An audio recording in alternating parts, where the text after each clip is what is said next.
Hey, what's up, guys? Welcome to Lawsplaining the Interwebs. I'm your host, Nick Rekieta of Rekieta Law, a small law firm in central Minnesota. And oh boy, have we got some show for you tonight. Wow. We have riots in Minneapolis. We have riots in Kenosha, Wisconsin. I guess sneaking into the news, creeping into the news as well. I don't know if you guys are aware, there's a massive, devastating hurricane coming. I'm quiet. I shouldn't be that quiet. But there's a massive hurricane about to hit the Louisiana-Texas border. And it's amazing. Everything going on is an absolute disaster. We're going to focus on a couple stories tonight. We are going to talk about Kenosha. We are going to, yes, today, ladies and gentlemen, we will be watching a couple people die. Sorry, steel yourselves for that. It's not particularly grisly. It is, as always, just watching someone no longer exist is a little bit disturbing. But we will be watching someone in Minneapolis get peacefully shot by the police. Wink. We will be watching Kenosha, Wisconsin, a violent 17-year-old violating every law known to man, murdering people in cold blood. Wink. Will be after that. We're going to talk about the death of Brittany Spears' money. So that's wild. Because that's a crazy story, by the way. The Brittany Spears' money is a crazy story as well. We've got I don't know if we'll get to it. We've got Cuba Gooding Jr. now facing a new allegation in New York. That he raped a woman twice in a hotel room in 2013. This is a civil lawsuit as opposed to the criminal lawsuits that he's currently facing for inappropriate touching and some other stuff. So Cuba Gooding Jr., I did a video on him a long time ago. No one cared. As seems to be common with some of my short videos, you never know. You never know what people are going to care about, right? When you put up a video.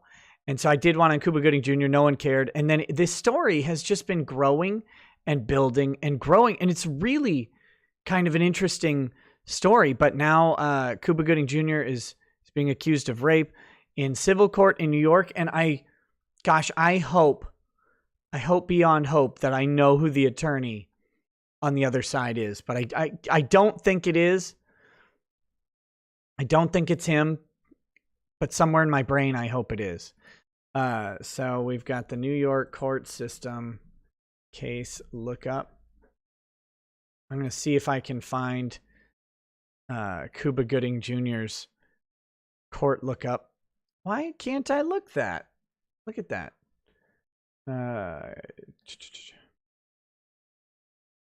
Anyway, we'll find it. Public access and search. That's the one we want.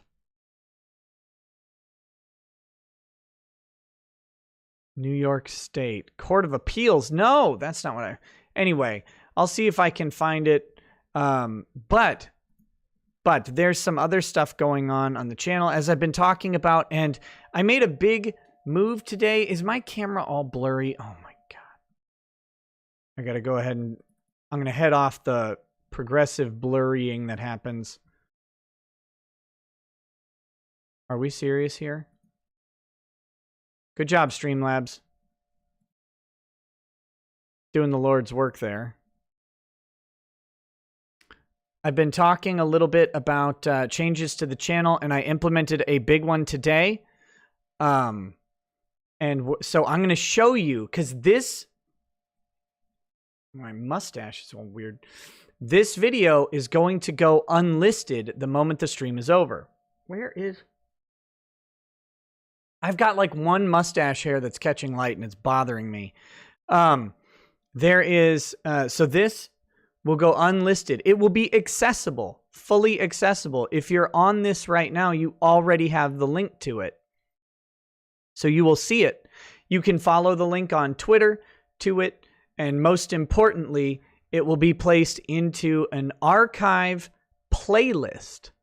An archive playlist that will be visible when you visit the channel page, so you can easily access them. I have already placed all of August's live streams into an August live stream archive playlist. They have also all been set to unlisted status and removed from easy public display. And so you will be able to find any replay, and you will also be able, there's also another playlist which has every live stream, I believe, that I've ever done already. And that one will be around as well for eventually I'll unlist the rest of them. But right now I'm mainly concerned about the August ones and the ones going forward, because those are the ones that were showing up in the video feed. And the reason I did this is because, one, it's kind of a best practice for streamers who have mixed content, either both streams and video on demand content on their channel. It's a best practice because the streams, when someone is new to the channel and they come looking, at a short video, and those short videos bring people in, they look at those, and then the next thing they see is like this 3-hour monstrosity. And not everybody wants to do that and wants to watch a 3-hour long or 5-hour long live stream. Now, a lot of people like that content, but some people think that they don't. And so the idea is to present them with the shorter content, and in that short content, there'll be kind of invitations to come check out live streams. And those are the clips that got uploaded today. Were kind of the first forays into that. There's going to be a lot more clips of the show, of the live stream, presented on the channel. And then, that will hopefully bring in more people to the streams themselves, but it also won't turn away people when they go to subscribe to the channel or when they get a notification or whatever. So, I'm going to show you guys what that looks like in just a little bit, just so you can see where they are. They're really easy to find. It's also going to force better organization on the channel in general, and it'll be more easily navigable. So if you're watching the live streams, you're always going to have the link. And that's me. I was thinking about moving them to another channel, but that's a mess. And it also destroys existing links and makes things harder for people if they miss something to find it. So this is this kind of a recommended practice for people who stream and do shorter content as well. So there you go. That's happening. That's happening. Yes, the playlist is in order of newest to oldest as well. So you can watch them in reverse order. I chose that. I hope that's the right choice. I think, the goal is to always have the most recent streams readily available and easily findable and accessible for people. That's the goal. I definitely want to have people have access to the streaming on demand content. And also, like I said, every clip from a stream will have a link directly to the stream in the description and also on a card at the end of the clip. So that's just kind of where things are going. And I'll show you where it is, what it looks like. And then, good times. Good times. The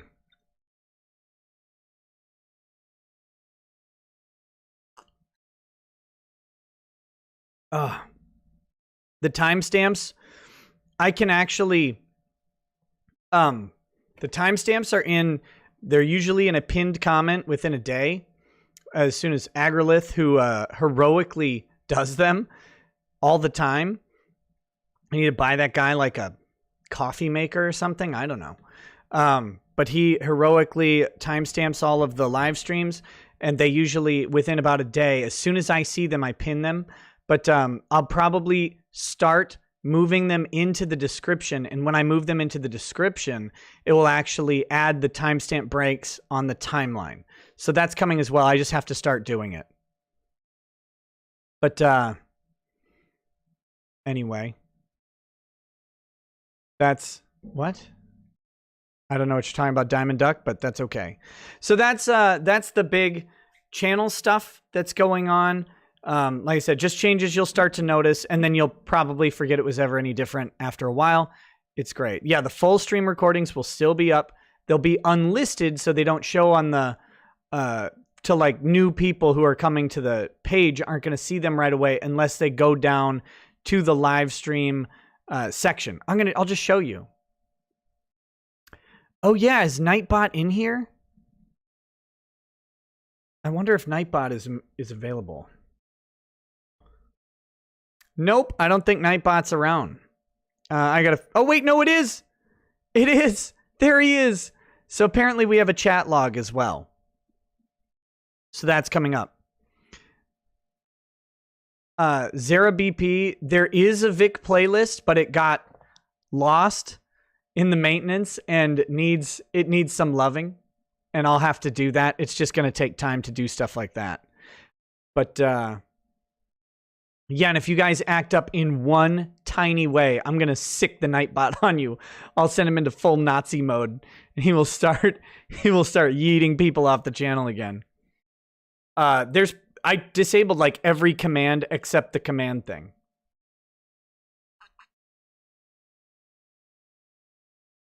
So anyway, so that's how that goes. We've got some early super chats. So let's do those. There will be a bourbon review today, guys. There's a bourbon review. Blade and Bow Bourbon. It's got a key on it, although there's no lock. Ooh, mysterious. Wait before archiving this announcement vid about archiving. Nah. I'm just gonna do it. Like I said, people will still be able to find it pretty easily. I'm actually not super worried about people finding the archive things.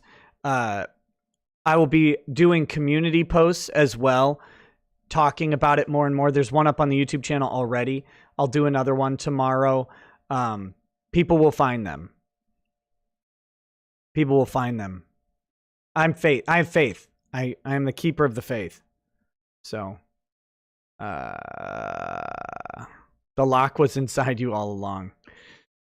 Oh boy. Oh guys, I'm very excited. The Amazon Watch Party list came out today, and it's got some good stuff on it. But one of them prompted me to text Drexel right away.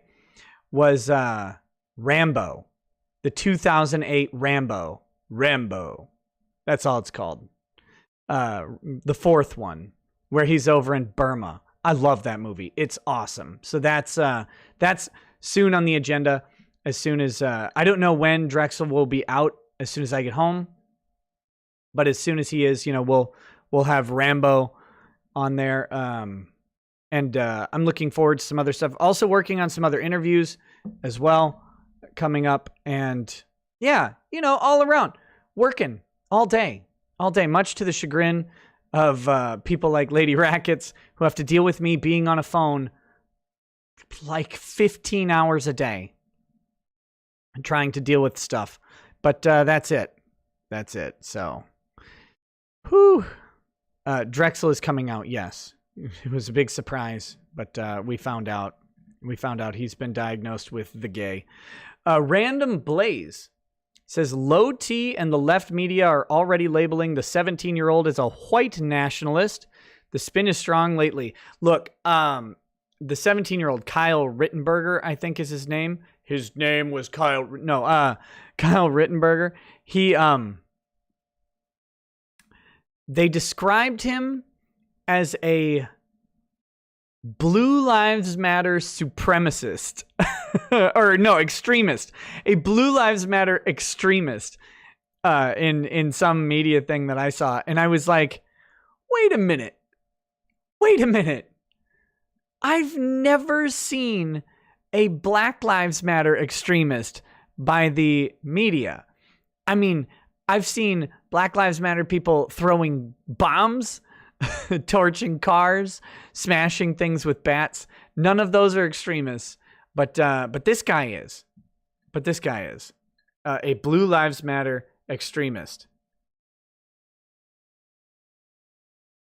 So we'll talk about it. I think it's a very interesting case. You may be surprised on my take. Ooh, spooky. You may be surprised on my take. But I'll let you know what I think about it, about the shooting, about him, and about the arrest and all that stuff. We're gonna talk through it. But it'll be a fun time. Also, if you haven't figured out that T. Greg Duchette is simultaneously the best and worst grifter on the planet. The best because he can get a bunch of people to pay attention to him. The worst because he's still broke. Which is so horrendously embarrassing. Oh God. I can't take it. God, that guy sucks at everything he does. Whew. But yeah, you should not be surprised. Remember, he dressed up in black outfit or whatever. He wore a dashiki. I'm sorry. He might as well, that's like being, invited to the Black Student Union. Because it was when he was invited to the Black Student Union or something, so he wore like a dashiki. It's like, that's like wearing FUBU and Seanjan clothes, right? Like, you's inviting me to the Black Student meeting. I better put on them FUBU and Seanjans, and I'll be right there once I get my Uggs on. Right? Like what? Or my Timberlands. My Uggs. Well, he might be a woman. That's true. That's crazy. Anyway, I'm more focused now on this bourbon. This stupid key. It's on the cork. Still doesn't have a keyhole. But oh man. We're looking to get a little bit saucy. How's he Republican? Axelano Den. That's what all of the voters in North Carolina asked when he ran for Congress. How's this guy Republican? That's why he got embarrassed in that election.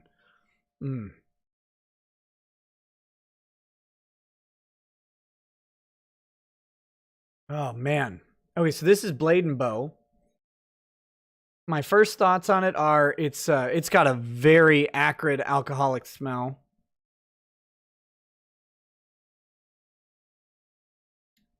If you're not familiar with the bourbon reviews on this channel, they're premium bourbon reviews, and by that I mean they're generally terrible. I'm not qualified for it at all. Yeah, it's got a real heavy alcohol smell to it.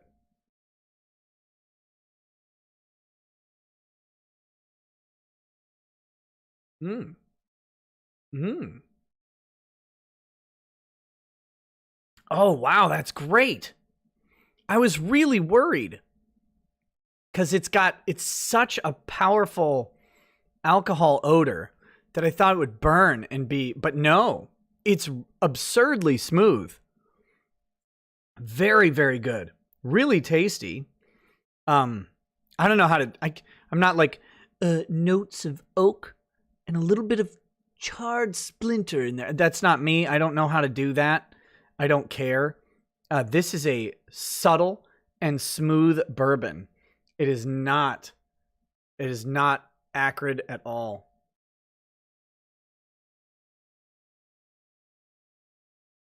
I'm addicted to meth? Okay.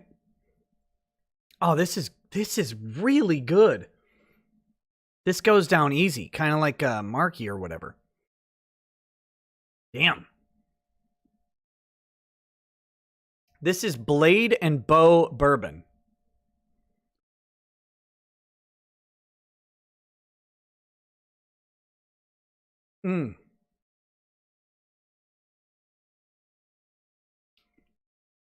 Whew. How does it sound? Oh, this must have been distilled on the coast because I hear the ocean. Price? This was what? $57. $57.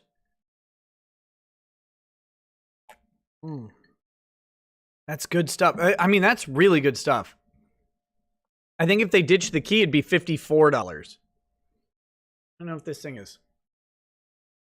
It's metal, I think. Waste. The key's sturdy. It opens the chastity belt. Maybe that's what it's for. Yeah, I don't know. It was $57 in Florida. I don't know what the local taxes are.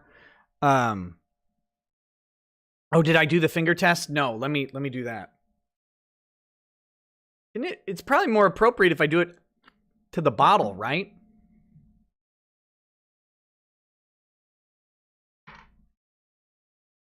Do I do the thumb? Is this how this goes?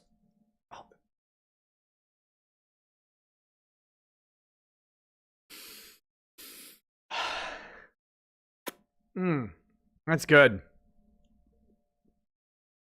That's good. It's got a nice little it's not too heavy scented on the thumb.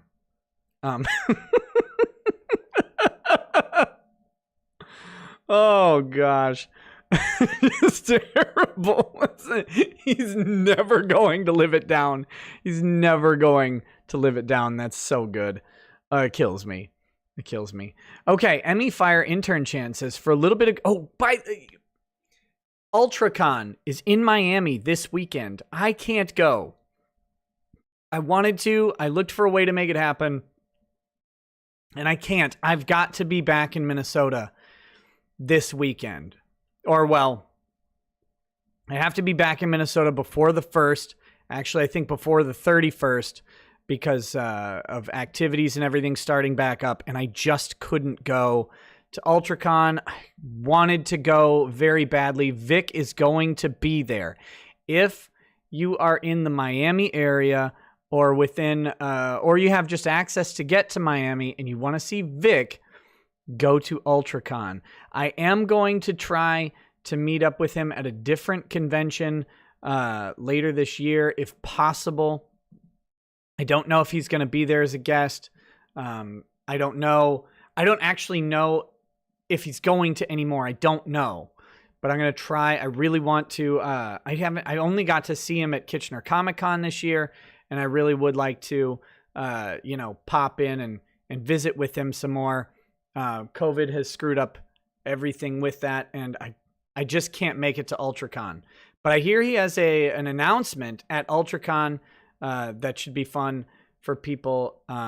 So you'll have to watch out for that. I'll probably cover it on the channel when it happens. But so that'll be interesting. That's just like I said, that's just this weekend. It's in a couple days. So if you're in the Miami area or if you're bored and you have access to get to Miami, not a lot of conventions have happened this year, but yeah, go check it out. Hey, Ty, you got to try this so you stop drinking Jack Daniels. Go get this. Blade and Bow. It's Kentucky straight bourbon whiskey, not gay whiskey like Jack Daniels. Get some of it. It's phenomenal. You'll like it. I promise.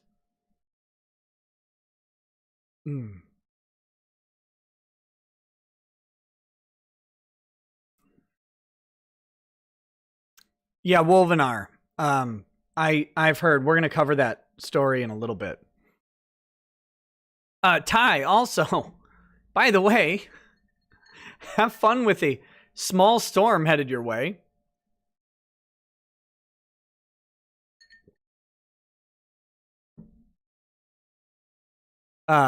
Make sure you bunker down. I think it's going to mostly swing east of you, right? You're going to be pretty good there, I hope. But Yeah, and just so everyone knows, speaking of the Vic case, very, very briefly, if you're not aware, because I do see people pop in from time to time and say, hey, what's up with the Vic case? I've been gone for a while. If you're not aware what's going on with the Vic case, I will probably do an update video on the Vic case very, very soon.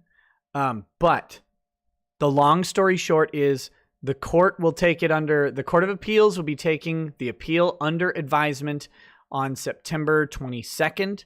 And then the ruling could literally come any day after that. It most likely will be somewhere between 20 and 90 days from then. It really, really, there's not a predictor of how long it will take. Sometimes they're fast. Sometimes they take longer. It's entirely up to the court and the issues they decide to tackle in the case. But we can hope to start seeing something in late October, mid to late October. Hopefully we'll have some sort of resolution. And, it goes one of two ways. One way, it gets basically put to bed, and that would be if Vic loses on all issues of appeal. It would basically be put to bed at that point. I mean, he can file a petition to the Supreme Court for review. Whether or not the Supreme Court takes it is a really low grade possibility, but it is, of course, possible.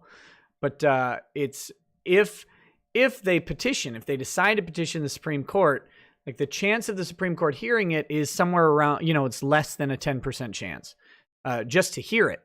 And then who knows what happens after that.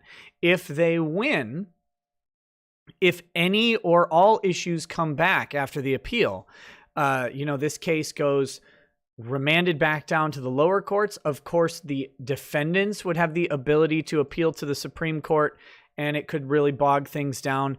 And if it comes back, it's not put to bed. This thing goes on for quite some time afterwards. Despite the unresearched musings of law Twitter, who suggests that if it comes back on appeal, it's definitely they're going to win on summary judgment. Summary judgment is an unlikely outcome for defamation cases in Texas. Because shockingly, people disagree about several of the factual issues. Summary judgment is a process by which the two parties agree to the underlying material facts and disagree on the legal application of those facts to law. So they agree on all the factual stuff, and therefore a trial isn't needed because no one's needing to find out what facts exist. They already know. Both parties agree. Very simple. That's unlikely in defamation cases because they tend to disagree heavily on facts. Like that's the whole point. So anyone who thinks that this thing will just shoot down and go straight to, if it comes back on appeal, that it'll be straight for a summary judgment ruling, that is a less likely outcome. It's of course possible. It's less likely. But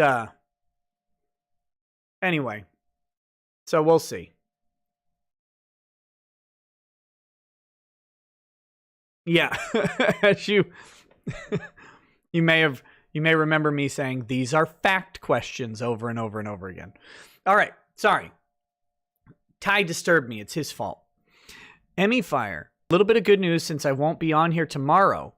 It's my birthday. This stream.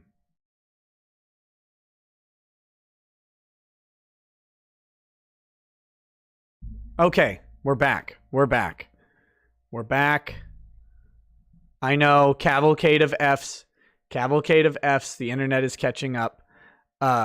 There's a hurricane in the Gulf. We've got, we've got convention coverage. All sorts of stuff is bogging down YouTube and everything. It's just the way it's going to go. Let me reread Emmy's chat. So for a little bit of good news, since I won't be on here tomorrow, it's my birthday tomorrow. Emmy, happy birthday. Have a shot of whiskey for me. And I'm sending everyone love and miss you. See y'all soon. And Emmy, I am really bummed out that we didn't get to hang out at Matsuri this year, but hopefully next year, or somewhere else. I will do a shot for you because we're We're going to go into Bourbon Overdrive this stream.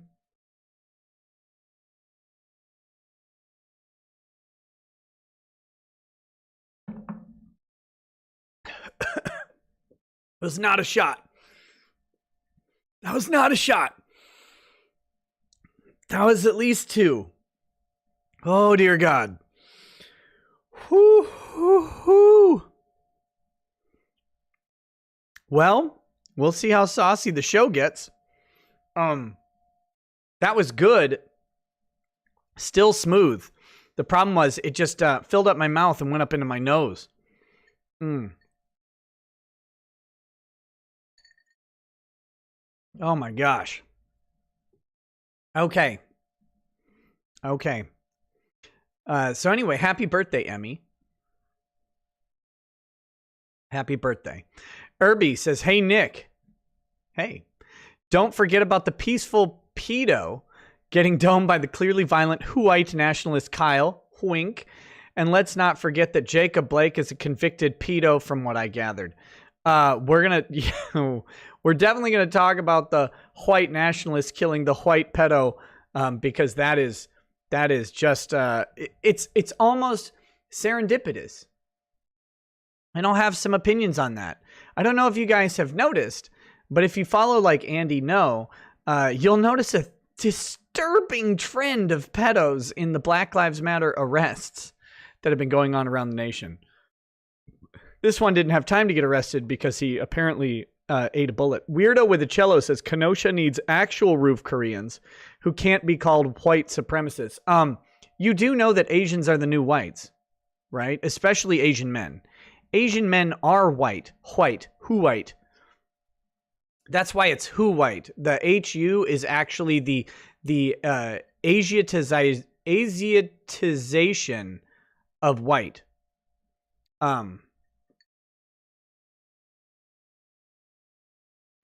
So pretty soon I'm gonna have to say Asiatization, like Anglicanize, right? Asiaticize. We'll Asiaticize some words later on as those shots of whiskey hit. Yeah, shut up, Irby. E1337 Neo says, hey, Nick, hosting some friends who drove over from Louisiana to avoid Hurricane Lara. We got you on the big screen in the living room now and are alternating between you and live coverage of the storm. Thanks for some much needed levity. Hashtag pray for Louisiana and Texas. Hey guys, you said they drove over from Louisiana, so hopefully you're not in the storm path. I hope and pray that everything of theirs will be safe and protected. Most importantly, of course, our lives, but people underplay just what matters about property. Like, it's just property. I know, but some property really matters, right? It really matters. Your pictures of your kids or your parents or your long lost friends or whatever.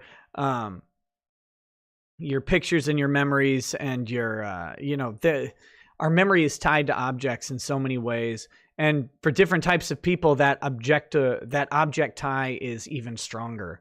I've been learning about that in interesting ways. And there are, it's one thing I learned about hoarding recently, that hoarding is degenerate, as is everything. But hoarders disproportionately have a physical tie to their memory is physically tied to objects. And that's actually hoarder therapy, is to have them process memories and maybe transfer them even into something like a journal or whatever, to be able to let go of stuff that they hoard. And so we come out and we're talking about things being just property. I saw that for Kenosha specifically. It's just property. Well, it's just people's lives, man. It's just your business. It's your memories. It's your life. Property matters. That's why property has always actually mattered in this country. It didn't. Property rights are new in history, and they came out of medieval England. But you have to understand that up until not that long ago, 1500s, at the 15th century to 16th century, there were no property rights. The property all belonged to the king, all of it, and you lived at his pleasure. You were assigned a temporary possession of something, but you didn't own it. And then, of course, when you separate from the king and you get to America, and our entire legal system, all of the Constitution is based in this idea of property rights. Like your right to liberty is a property interest in your own freedom. And they define everything by legal possession, your legal authority to possess it. And the fact that that exists, and that we then now will naively say it's just property. Like, of course, this is one perspective, right? Because other people didn't value property in the same way. And that's why the Indians live on reservations and we live on the majority of the country. But, and so it's clearly just a perspective on everything. But that perspective is one that's ingrained in Western society. The idea of property rights, of ownership, of import to a place or to a thing. Your Fourth Amendment rights to privacy initially were rooted in the property that existed, not in your thoughts and ideas. That's later. That's the 1960s. Like, think about this. Up until 1967, your property or your privacy rights were intrinsically tied to an object or a place. It's only in 1967 that we transferred the idea of safety, privacy, and security to thoughts. That's a little mind-blowing when you think about it. That's not that old. My parents were alive for a decade before property rights moved from a paper or a house to your mind. Property is woven into the fabric of our society. And for people to be so dismissive over it is to ignore that almost everyone's livelihood is tied to a piece of property in some way. And it's only certain white collar jobs that are not, right? I saw the mimetic view of it was doctors, lawyers, and journalists. Oh, it's just property. And then the picture was of a car dealership that was all burned to the ground, right? And all the cars were torched in Kenosha. Property is integral to our society. And again, it's not the only way to look at societal buildup, but it's the one that we have and that we've had for a very, very long time, 400 or 500 years. And it's, like I said, it's woven into and ingrained in the fabric of who we are and how we do things. So to discount property is ridiculous. So anyway, I pray for the safety of your property, and I hope everything will be okay. That's how's that? How's that? That was a pretty big digression from that super chat. Derek Bambendak says, I didn't catch your streams as much after starting my new job. But may I recommend Brown Sugar Bourbon by Heritage Distilling? I recommend mixing with lemonade. I don't tend to like the flavored bourbons and whiskeys, but I would definitely try it. And I like the idea of mixing it with lemonade. That sounds great. Bad Vibes says, the next hurricane will not be named Monica. As much as Monica wants to be a hurricane, she will only be a slight breeze. Look, yeah, hurricanes don't weigh much. Actually, they probably do. Way to kill my joke. Peeves91 says, been a fan that started with the lawsuit and have been catching up on Comicsgate and the Vic case. Keep up the good work. Hey, thanks, Peeves. Really appreciated. Thank you. Commissar Fooklaw says, shout out to Kyle dumping mags in communist figs. Rittenhouse. Thanks. Why would you do this? I've had too much bird. It's so hot in here. They turned off my fans. Hold on. I'll be right back. I can't do this. I'm like, why is it so hot and still in this room? My kids must have turned off the fans. Just a second.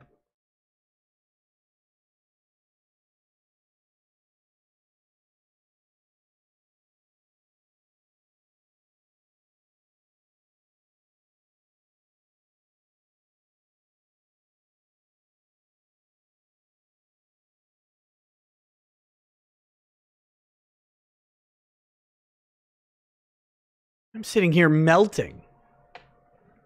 It's for the fans. And then Commissar Fuqua continued with another shout out for Kyle putting the hurt on the red shirts Rittenhouse. And I do have a couple jokes. I do have a couple jokes for Kyle Rittenhouse coming up. Okay.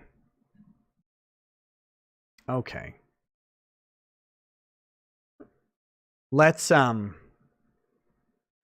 start watching people get killed. I mean, how else do we start the segment? The segment? You need OnlyFans. Did you guys see Bella Thorne? Bella Thorne made $1 million in a day on OnlyFans. The thirst is real. The thirst is real. Guys, don't simp for these ladies.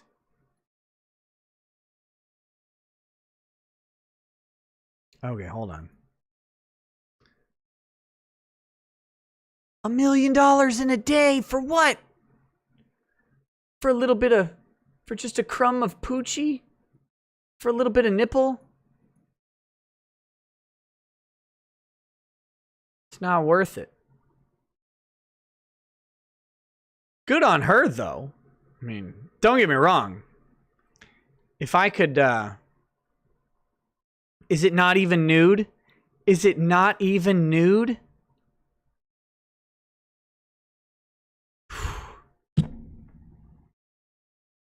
Guys, if me wearing a bikini will make me $1 million in a day, I will wear the bikini. What do you want?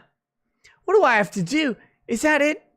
Is that it? You show me $1 million, I will show you all the bikini pics you want.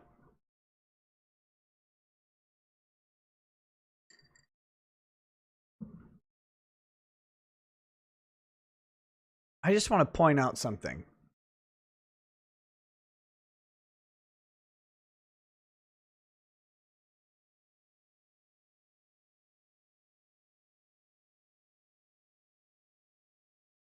Let me show you how to save money on OnlyFans.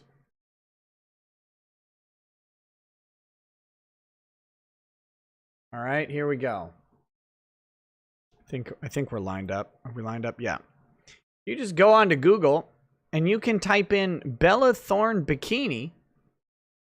I don't know if you guys are aware of Google, but rather than OnlyFans, you just type this into Google and it was free. And you can see Bella Thorne in a bikini a whole bunch of times, in all different bikinis. Actually, an unreasonable amount of bikinis, really. You can just see tons of them. So that's a pro internet tip from me to you. That's you know, I only aim to help. No, but really, I do think that that's fantastic for her. Good job. Good job, you turbo hoe. If only I could do that. I would do it in a minute. I would do it in a minute. For $1 million, just do a non-nude photo shoot showing off my hot body. Jeez. Okay.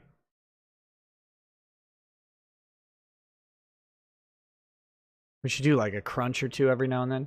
Who's Bella Thorne? I don't know. Some chick from wrestling.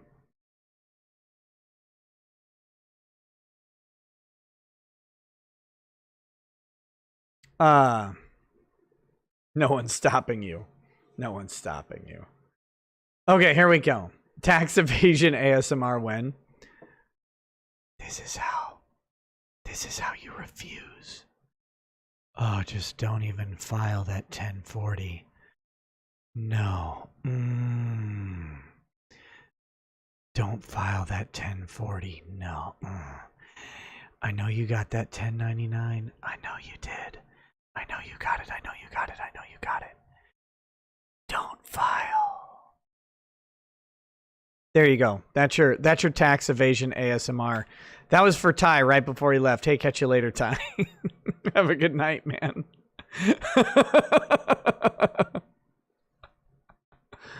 Okay.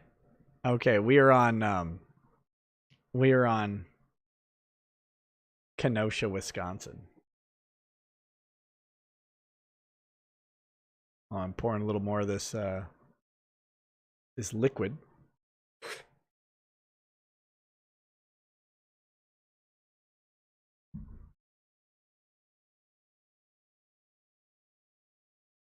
Okay. Is that legal advice? No. No, it's not. It's illegal advice. Ooh. Okay, here we go. And rub some quarters together. Is that a thing? I don't know anything about ASMR. What is that? Hold on.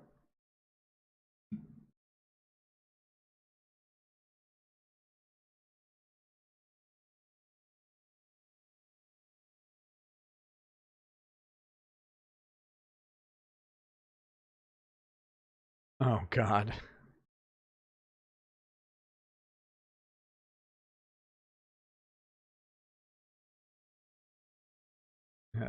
Sorry, I just got a DM about Peter Calamus.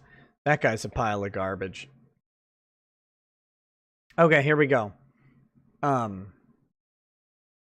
Here is the allegedly the most comprehensive video of the Kenosha shooting. I think it's actually got a couple different clips put together here, so I can't vouch for the authenticity of it, as with anything on the internet, right? But we'll take a look at it.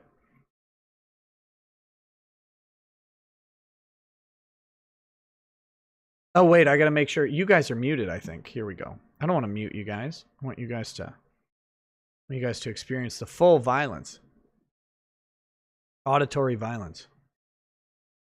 Hey boys, yeah, that's Antifa, man. Oh, we got a gun, baby. Okay, hold on. You gotta watch. It's tough to see. The action's up here. You can see the guy running away, and you can see stuff being thrown. So here we go. Hey boys. So here's him running with the gun. Antifa, man. Someone threw something at him. Oh, we got a gun, baby. Ooh, pop. They shooting. Pop, pop, pop, pop. He shot him. Okay, so that was running, having objects being thrown at him, and firing. Couldn't really see the guns.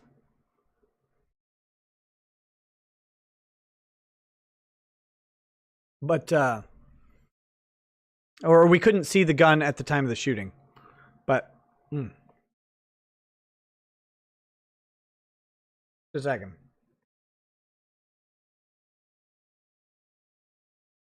That was weird. Okay. We'll have to see what happens as we keep going. It's a Molotov in a plastic bottle.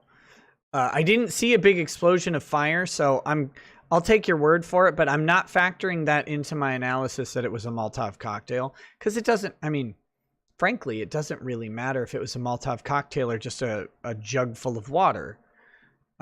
People can't throw stuff at you, but let's keep going. Johnny Olson says, I would pay Nick $1 million for some bikini shots, not gonna lie. I better get a good view of those feet though, bucko. Oh, I got some feet pics for you. Tootsies look soft. Mind if I touch them? Here we go.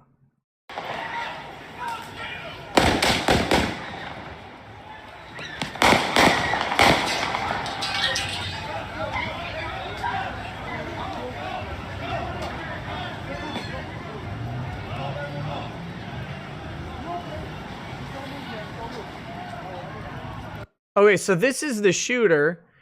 He's attending to the shootee.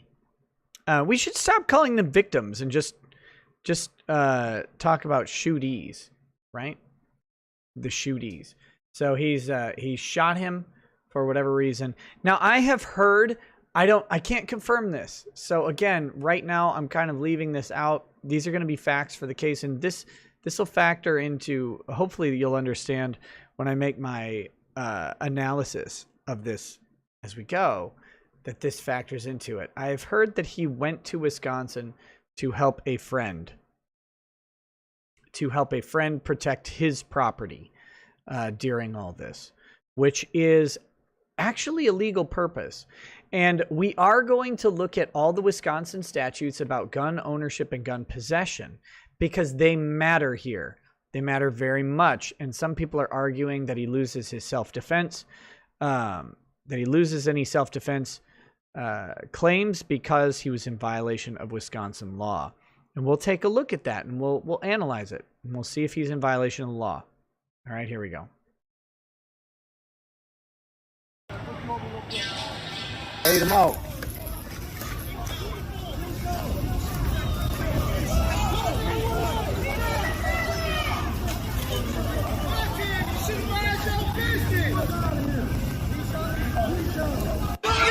Okay, so he made the phone call. People charged him. We don't know why he made the phone call. Allegedly, it was a 911 call I've seen, but I don't know. Respergoo, it's not an automatic weapon as far as we know. It's a semi-automatic weapon. And we'll talk about what a 17-year-old can and can't have in Wisconsin as well. But you could see someone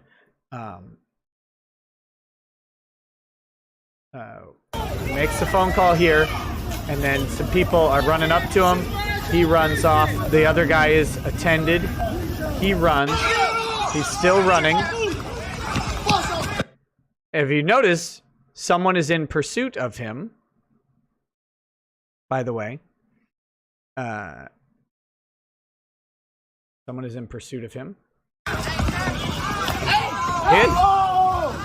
Still being chased. What did he do? He shot someone. He's been touched a couple times, maybe hit. Don't know. Can't really determine force from there. Doesn't matter that much to the analysis. He has fallen here, okay? He has fallen here, and he is now on the ground. People are still running at him, and I think we're about to see him get attacked in just a second. Kick.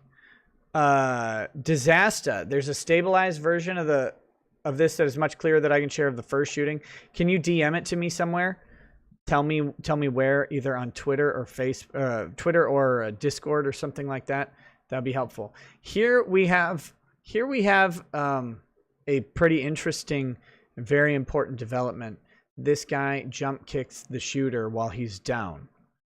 So we'll take a peek at that again. Whoops. He falls here. This guy right here is about to take the shot, so kick, and it looks like he shot as the guy was coming at him, or it sounded like it. Did you guys hear that?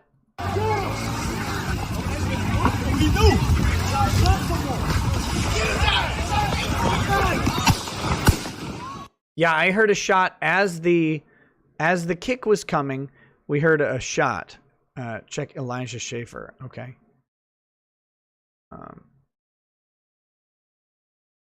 As the kick is coming, he fires a shot. It's hard to say that's not justified. This guy, we'll go back one more time. We'll watch it and then we'll go on. I'll try not to pause this time.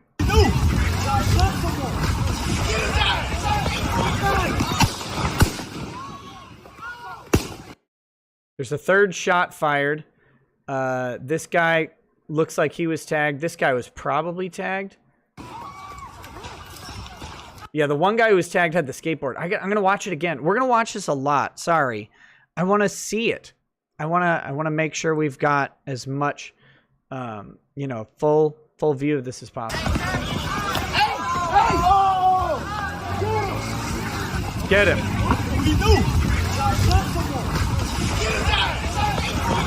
Get his ass. Yeah, the guy's approaching him with a skateboard and actually makes contact with the skateboard, although I think it was I think it was muffled by the fact that that second shot probably went right through his gut.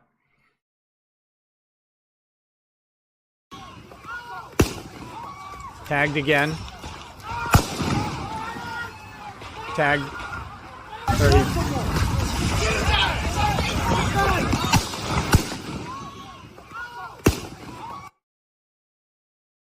Okay. It says bashed with skateboard, and maybe, but it almost looked like he was falling with the skateboard. Again, this doesn't matter.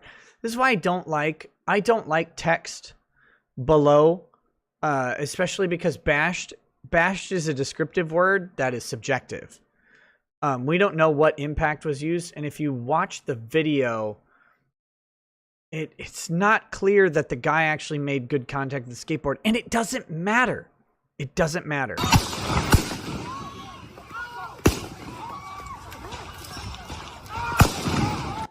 He just pops like right by this guy or hits him. I don't know. It's hard to say.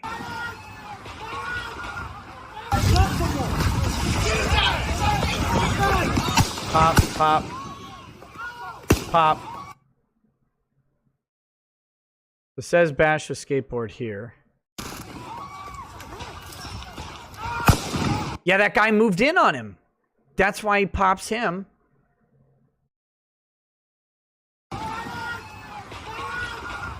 Or shoots him in the arm, maybe. I don't know if that's the guy who gets hit in the arm.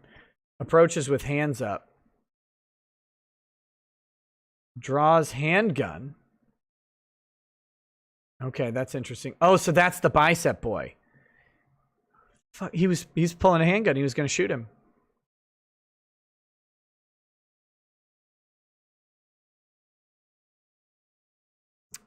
Good. Good shoot. No, I mean, on this guy, 100% good shoot. By the way, an AR-15 round leaves the barrel at somewhere near 2,200 feet a second. That's going to be a long recovery, bro. Woo-hoo-hoo.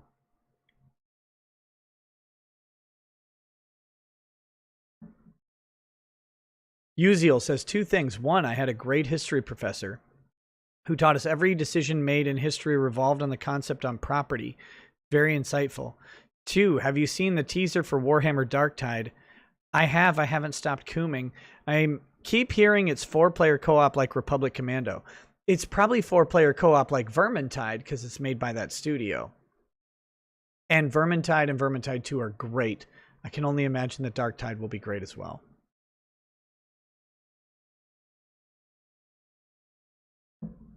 That guy lost his arm. Was it amputated? I mean, I stand by my suggestion that it'll be a long recovery. Even longer now.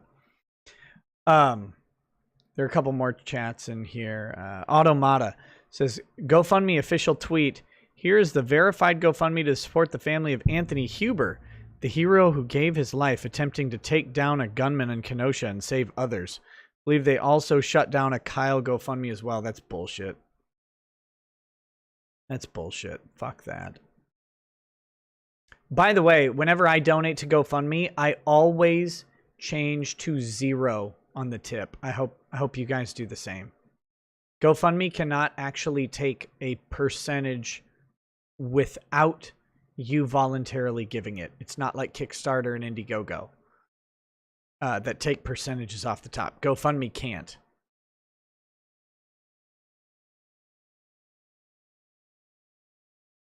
All right, here we go.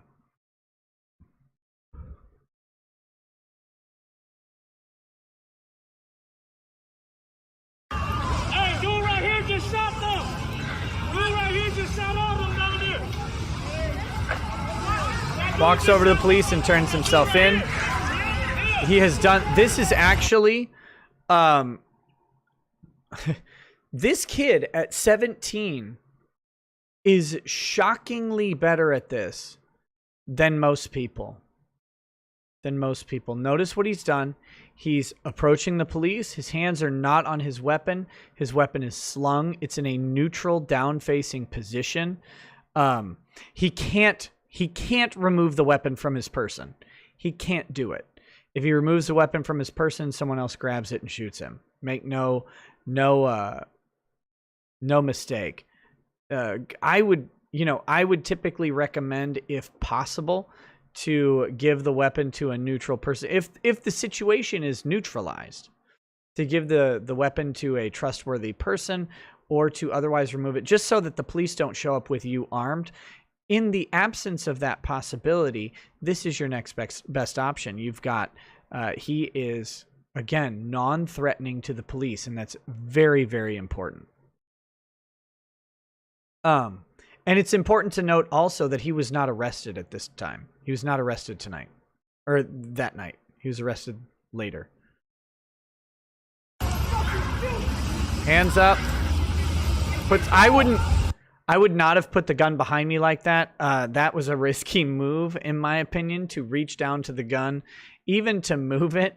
Like, I think he's trying to get it out of view, to show that it's not a threat. But reaching for the gun is very. I would not personally touch that gun at all. Queen Nida says, looks like the bicep boy got pulled a gun, was quickly disarmed. Impressive hat trick too at the start of the ordeal. Sad day when the kid is doing his part while the grown-ups play blame game. Well, we'll see. We'll see. Hands up. Keep your hand off the stock of that gun. Injured straight ahead. Someone injured straight ahead. No! Get out of the road! Get down there! God damn it! Funny how quickly these people, they are people. Something I have to remember, they are people. Quickly how funny these people want the police to show up and help.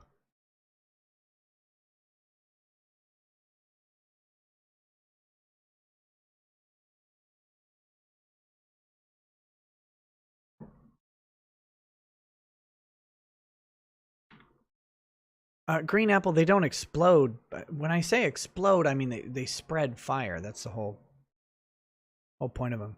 Listen, one of the hardest things in life, in my opinion, is to have enough compassion to realize that monsters are people. And the fact that they're monsters doesn't mean you don't honor as a Christian. I'll frame it this way. As a Christian, I have to think that every person carries God's image with them, even when they are terrible, even when they are awful, even when they are wrapped up in actions that are unbecoming to personhood. They are people, and they are they are deserving of the same deference that everyone else is. Although it's really easy to wear off that deference, right? Like when we have video evidence of someone attacking someone, that deference kind of goes, we get to start allowing our choices to become clear, but they are at the end of the day still people. So it's a hard thing. It's a hard thing to do. Although it's one of the most important lessons I have learned being a criminal defense attorney is that even guilty people, and even people guilty of monstrous things, even people guilty of monstrous things are people at the end of the day. They are not monsters. And that's important in two ways. One, our humanity should always extend compassion to people to the extent that it is tempered. It is tempered, right? Like, we should be humane. It doesn't mean we need to allow people to harm. Those are different things. The other thing that's important about remembering that they are people and not monsters is that people are as vulnerable as us, and monsters are not. They are people in all respects. So, okay. So this is the scene. This is the scene that we have. Let's talk through it. Nova Zero says, for that matter, give 0% to charity and Humble Bundle. and 0% devs if Wizards of the Coast. Just give the percentage of your money to the people you like and leave out the SJW causes they're trying to smuggle in. Hi, Nick. Hey, you know what? You know what you won't find? You won't find SJW causes here. You will not find SJW causes around these parts. It's not how I do things. So I will grift you. I will grift you of 100% of your SJW donations.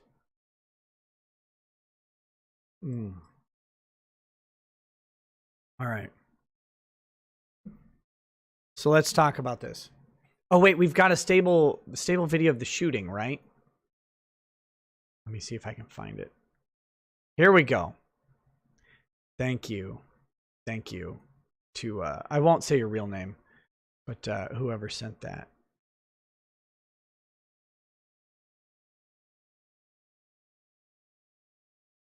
Oh, that's amazing. All right, here we go. I'll move it over. It's a GIF. It's a GIF, however you say it. And we'll watch it. It's going to just play on a loop. Here we have, it happens right here in the right side. The guy in green is the guy with the gun. The guy with the, this is the guy that gets shot in the head. And this guy's the pedophile, if I'm not mistaken. He's got the red neckerchief. This guy's a pedophile. Do I have the pedo pic? It was sent to me, damn it. Give me just a second. Y'all just keep watching that guy get tagged because he deserved it. Here we go.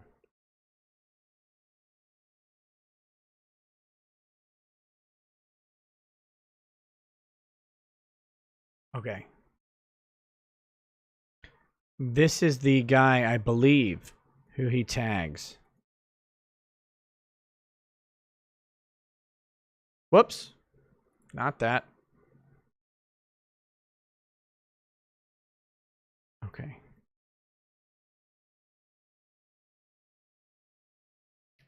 Here is the, this is allegedly, and this is based on the facial thing here. And I think it's probably fucking 5'3", 5'3".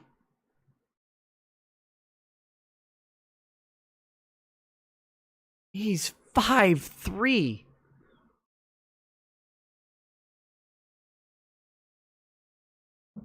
All right. He's a registered sex offender in Kenosha, Wisconsin. 36, male, eyes hazel. Behind these hazel eyes. Hair red or auburn. I mean, hair, it should just say fucking bald, bro. Weight 165. Offense statute, sexual conduct with minor. Sexual conduct with minor. That was on my birthday in 2002. And you can see pop, pop, pop, pop. Pretty sure that's the guy. If you've seen the video, he's laying on the ground. He's got that neckerchief thing, and he's bleeding out from a hole in his dome. So he's 5'2" now. Oh my God. No. Jesus. Oh my God. Okay, so yeah, you can see this guy is pursuing him. And all right. So let's talk about justifiable use of force. Let's talk about justifiable use of force. That's what we're talking about. That's the law. Okay. Let me just make sure we're keeping track here. Okay, good.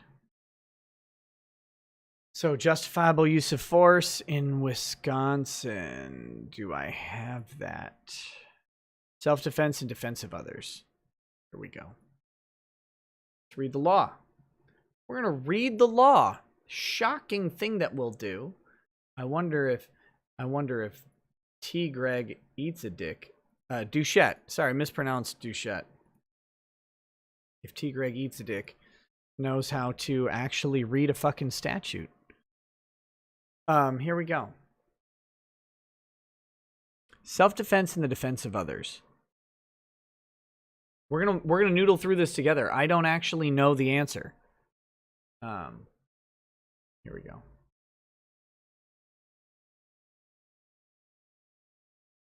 I figure noodling is good. Noodling is sexy. It's also how you catch catfish or whatever. Whoops. We want this over here, and we want this brought back to here.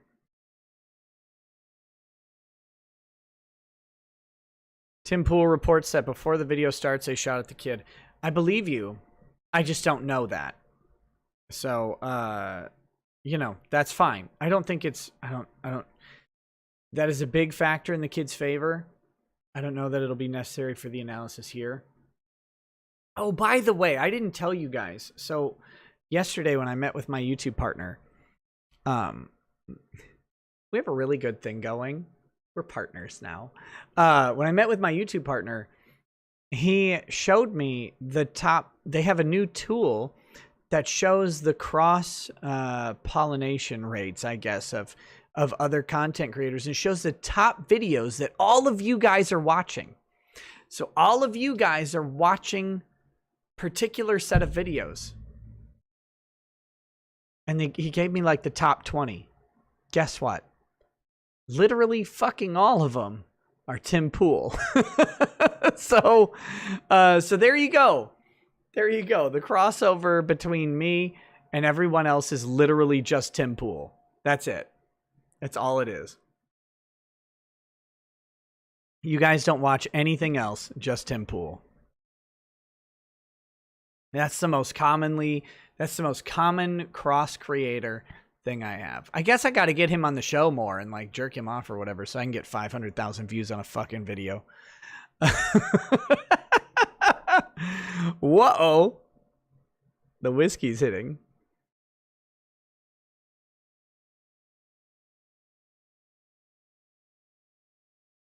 Maybe if I wear a beanie. I liked him. Don't get me wrong.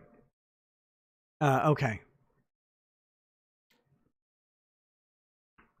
Here we go. I had Tim on the show. I had Tim on this show, and it was actually kind of a lower performing show. It was kind of funny to me. That was when he was suing Subverse or whatever, which is a bad play. Bad play.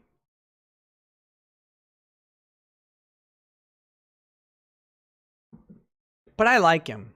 He's fine. I don't really watch his show because I don't watch pretty much any shows. It's the Pool to Rekieta pipeline. Yeah, Tim Pool is the entry, and I'm the rear entry, the red pill. Okay.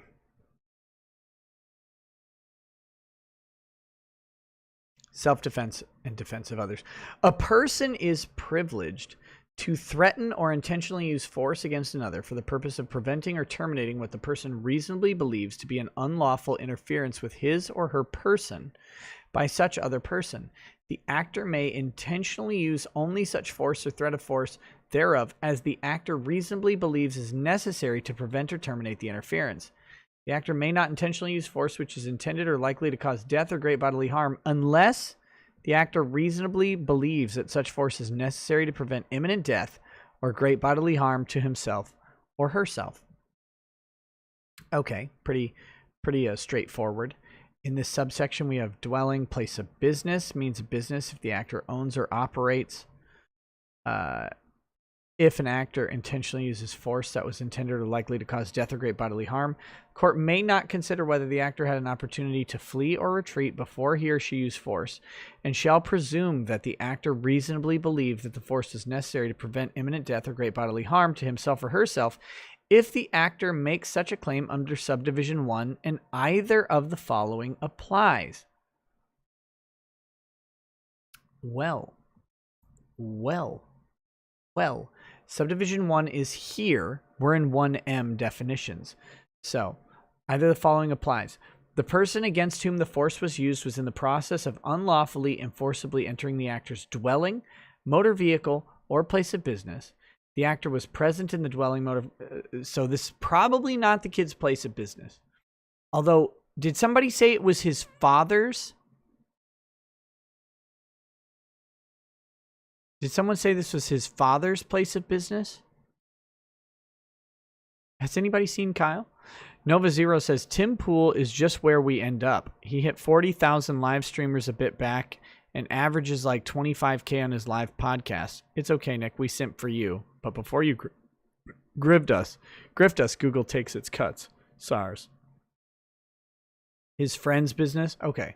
So, so far, we don't have the presumption that he didn't have to run away. However, we'll talk about that in a minute. The person against whom the force was used was in the actor's dwelling, motor vehicle, or place of business after unlawfully and forcibly entering it. The actor was present in the dwelling. Okay, so those don't matter. The presumption described in paragraph AR does not apply if any of the following applies. The actor was engaged in criminal activity or was using his or her dwelling, motor vehicle, or place of business to further criminal activity at the time. This doesn't matter at all. This presumption doesn't apply to our defendant. The defendant being Kyle.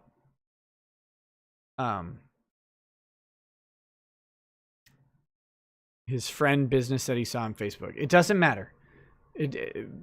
Why he was there doesn't actually matter as so far in this calculus, because he is not the owner of a dwelling or place of business that he is defending. So no presumptions. So Castle Doctrine, this is Castle Doctrine written out in legalese. That does not, it does not apply to him. That's okay. All right. Provocation affects the privilege of self-defense as follows. A person who engages in unlawful conduct of a type likely to provoke others to attack him or her and thereby does provoke an attack is not entitled to claim the privilege of self-defense against such attack except when the attack which ensues is of a type causing the person engaging in the unlawful conduct to reasonably believe that he or she is in imminent danger of death or great bodily harm. So again, I want to point out that self-defense laws don't hinge on whether or not your behavior was reasonable most of the time, especially in the Midwest. Especially in the Midwest. We're going to look at his possession of the gun. We're going to use the legal stuff for his possession of the gun. We're going to check it out, but here's the thing. Some be like, "Oh, he started it." If he's in reasonable fear, he's in imminent danger of death or great bodily harm, he's still justified, even if he started it. And I have to point this out every time we talk about self-defense. Well, he started. Starting a fight, starting an altercation is not a death sentence unless you put the other person in reasonable fear of death and they kill you. That's the only time. If they don't kill you, you can still say, I was reasonably in fear for my life. Now, obviously, if you're trying to kill someone and they try to kill you and then you succeed in killing them, you're probably going to prison forever. But I want to point out, like, if you get in a scuffle, you start a fight. In Wisconsin, this is Wisconsin, you start a fight at a bar and someone climbs on top of you and starts pounding you to death, slamming your head into the ground and punching you a whole lot. You pull out your gun and shoot them. They're not going to be like, well, you started it though, so you had to sit there and fucking die. That would be a dumb law. But people believe that. They believe that about Zimmerman and Trayvon Martin, for example. They're like, well, he shouldn't have followed Trayvon Martin. It's like, it doesn't matter if he followed Trayvon Martin. It doesn't even matter if he was being a horrific piece of shit racist. It doesn't even matter if he started a fight with him. The moment someone is on top of you, slamming your skull into the ground, you're now in reasonable fear for your life or great bodily harm, and you can be justified in using force, so long as you weren't attempting to murder them prior. That's where the scale tips. Are you attempting to kill someone and then using that to create a scenario where you're now claiming self-defense? If your intent to kill pre-existed the self-defense situation, then your intent to kill keeps going. But, all right. Sorry, back to this. In such a case, the person engaging in the unlawful conduct is privileged to act in self-defense, but the person is not privileged to resort to the use of force intended or likely to cause death to the person's assailant unless the person reasonably believes he or she has exhausted every other reasonable means to escape from or otherwise avoid death or great bodily harm at the hands of his or her assailant. The privilege lost by provocation may be regained if the actor in good faith withdraws from the fight and gives adequate notice thereof to his or her assailant. A person who provokes an attack, whether by lawful or unlawful conduct, with intent to use such an attack as an excuse to cause death or great bodily harm to his or her assailant, is not entitled to the claim of privilege of self-defense. So again, if you intend to kill someone and then claim self-defense after they try to defend themselves, that doesn't work. The intent carries through. If you're not intending to kill someone, like you're throwing hands, right? And then they get on top of you and they break a bottle and they're going to stab you, and then you pull your gun and shoot them. Just because you decided to throw hands doesn't mean that you're going to die that night, because your intention wasn't to murder. Your intention was to get in a fist fight. Those are very different things, and you can still be guilty of getting in that fist fight. You can just be justified in the killing.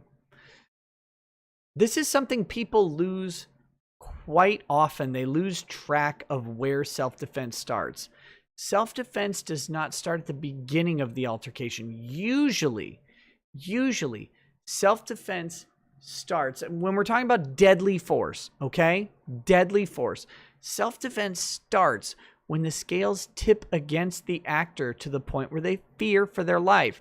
Usually, self-defense ends very shortly after, especially if they're armed with a gun.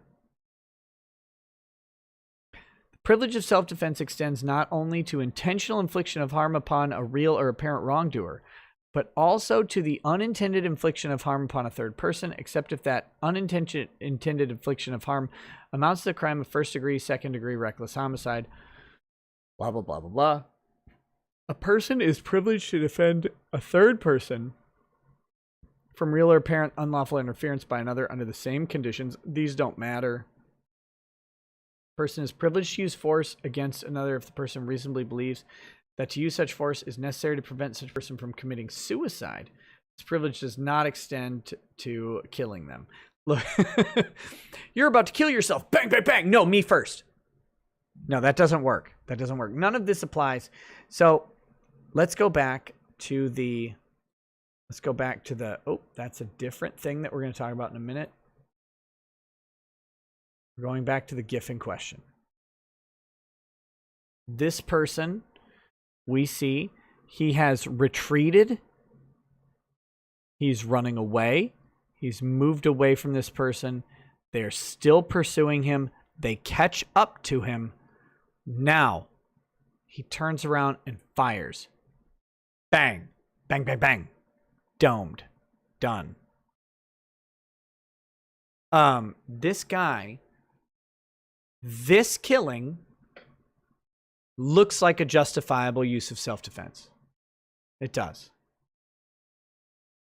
There's no other way to say it. This looks like a justifiable use of self-defense. Okay? Whoops. We've got this one. And we saw...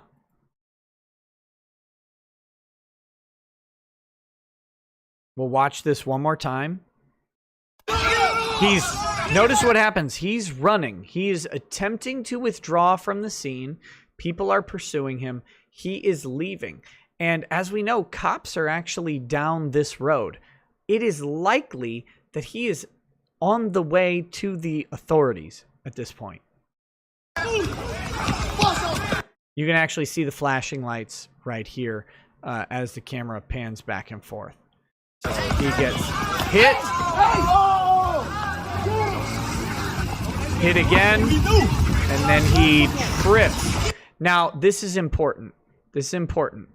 The moment your back is to the ground, you're not on your feet. This is amazing. This is actually an amazing case study because this kid, being 17 and from a different state, has actually executed his legal requirement to retreat as far as possible. He has retreated. He has tripped. Now, tripping does not negate it does not like, well, you should have not tripped and you must keep retreating. That's not how that works. That would be dumb. So he has tripped and fallen. He is no longer able to retreat. He could, if they backed off, get up and retreat. Kick, hit, tag, tag.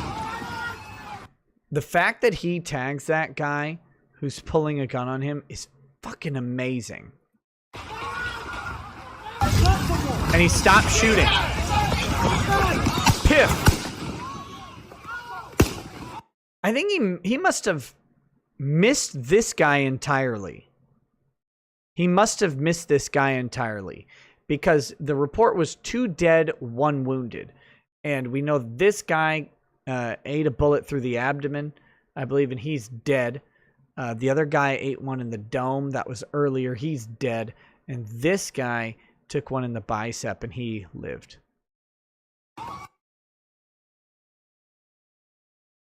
So he must have missed that guy, and that guy must be. And he's running pretty well. We don't see any marks on his shirt or anything. If he didn't find Jesus, he better start.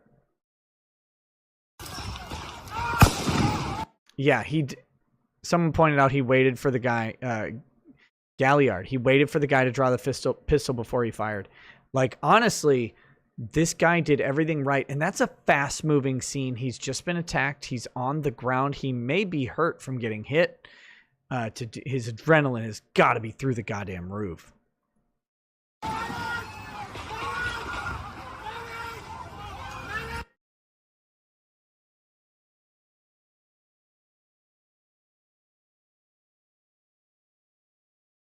Yeah, he draws the gun.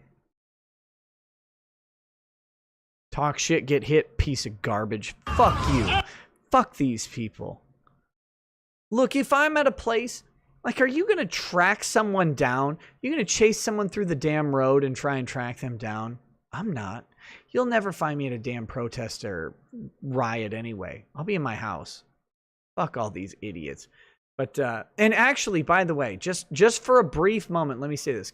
Fuck Kyle Rittenberg for going to this protest. What are you doing?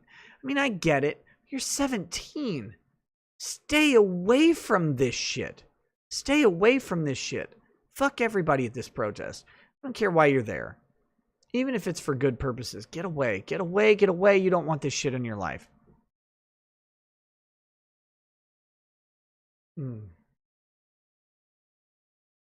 All right. Now that said, my analysis. I know this is what you're all waiting for.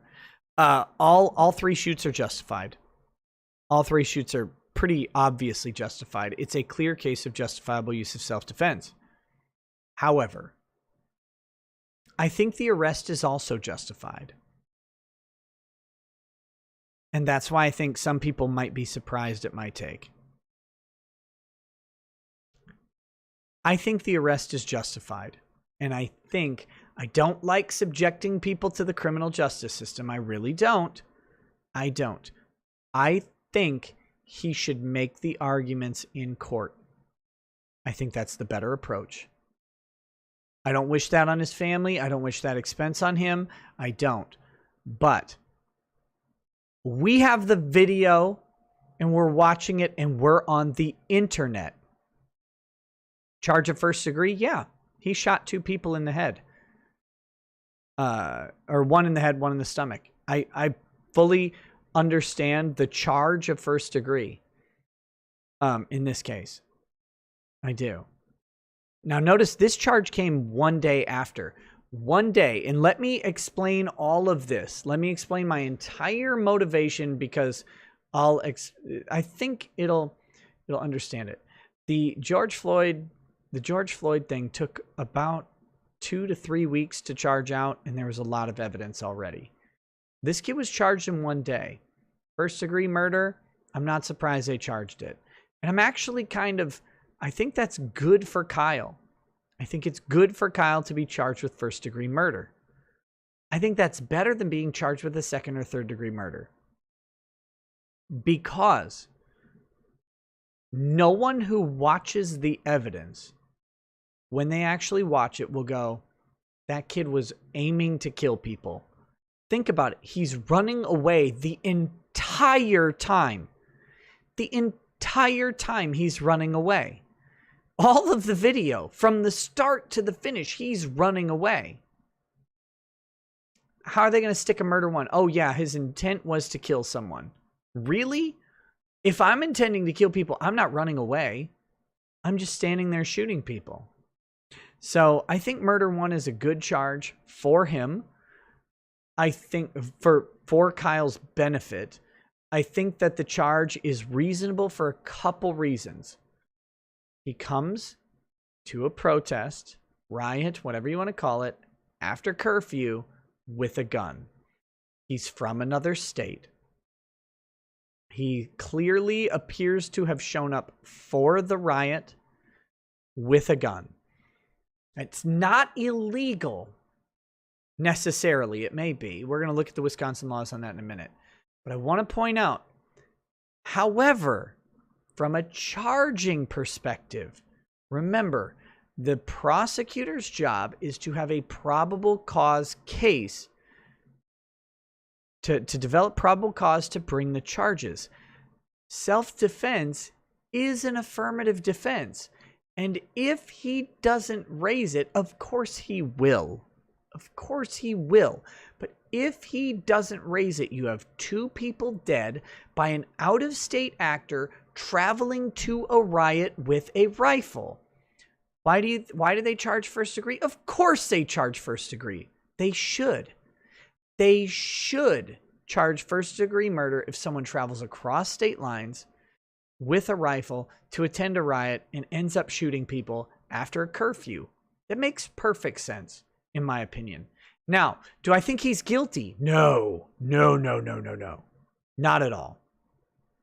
I don't think he's guilty. And I don't think it'll get that far. I think it'll be dismissed.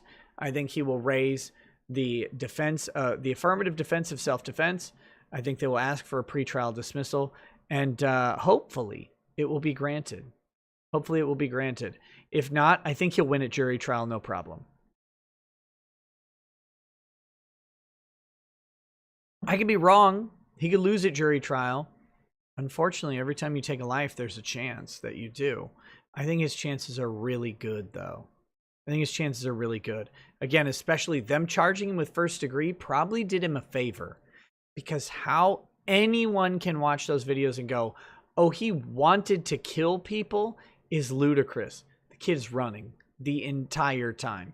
He's going to testify if he has any brains, and I think he does because of how he conducted himself during these videos. If he has any brains, he's going to testify that he was in fear of his life the entire time. That he was there. He was helping someone defend a business. He was lawfully armed, will be his argument. We're going to look at that in just a second. And that, of course he was acting in self-defense.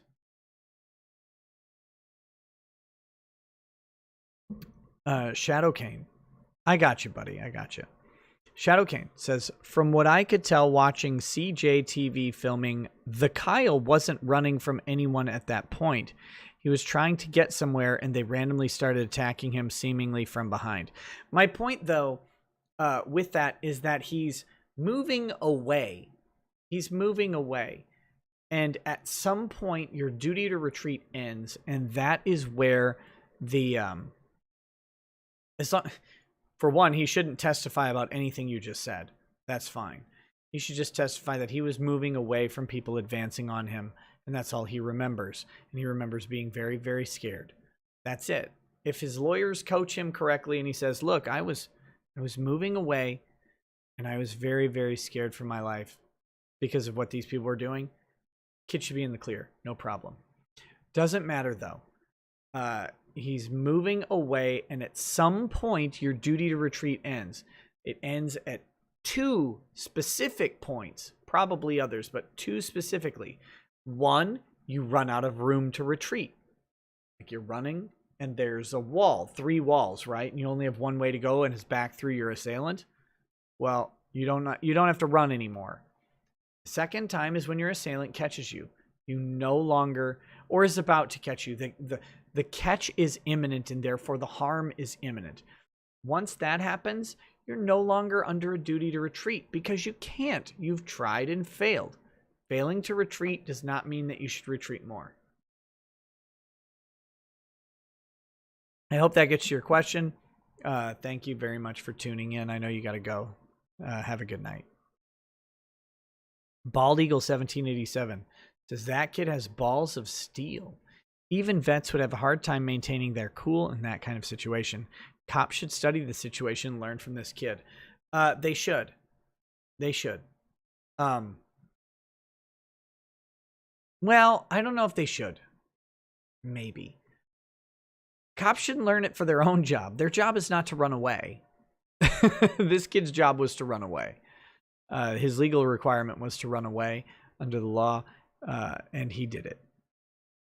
Cops' jobs are different. They tend to not need to run away. So I don't know, but they should study it as far as how people are supposed to, civilians are supposed to respond. Also, I think the duty to run away is stupid. It makes no sense to me. Cerno says, you should rethink this. First-degree murder. You must realize that he might take a plea deal just to make it go away. I don't think he's going to. And he'll lose his gun rights forever. Kyle's a political prisoner. You should rethink this. No, I don't agree. I don't agree. He's not a political prisoner. You have 2 dead people. He shot them. He's identifiable by several witnesses. It's very clear.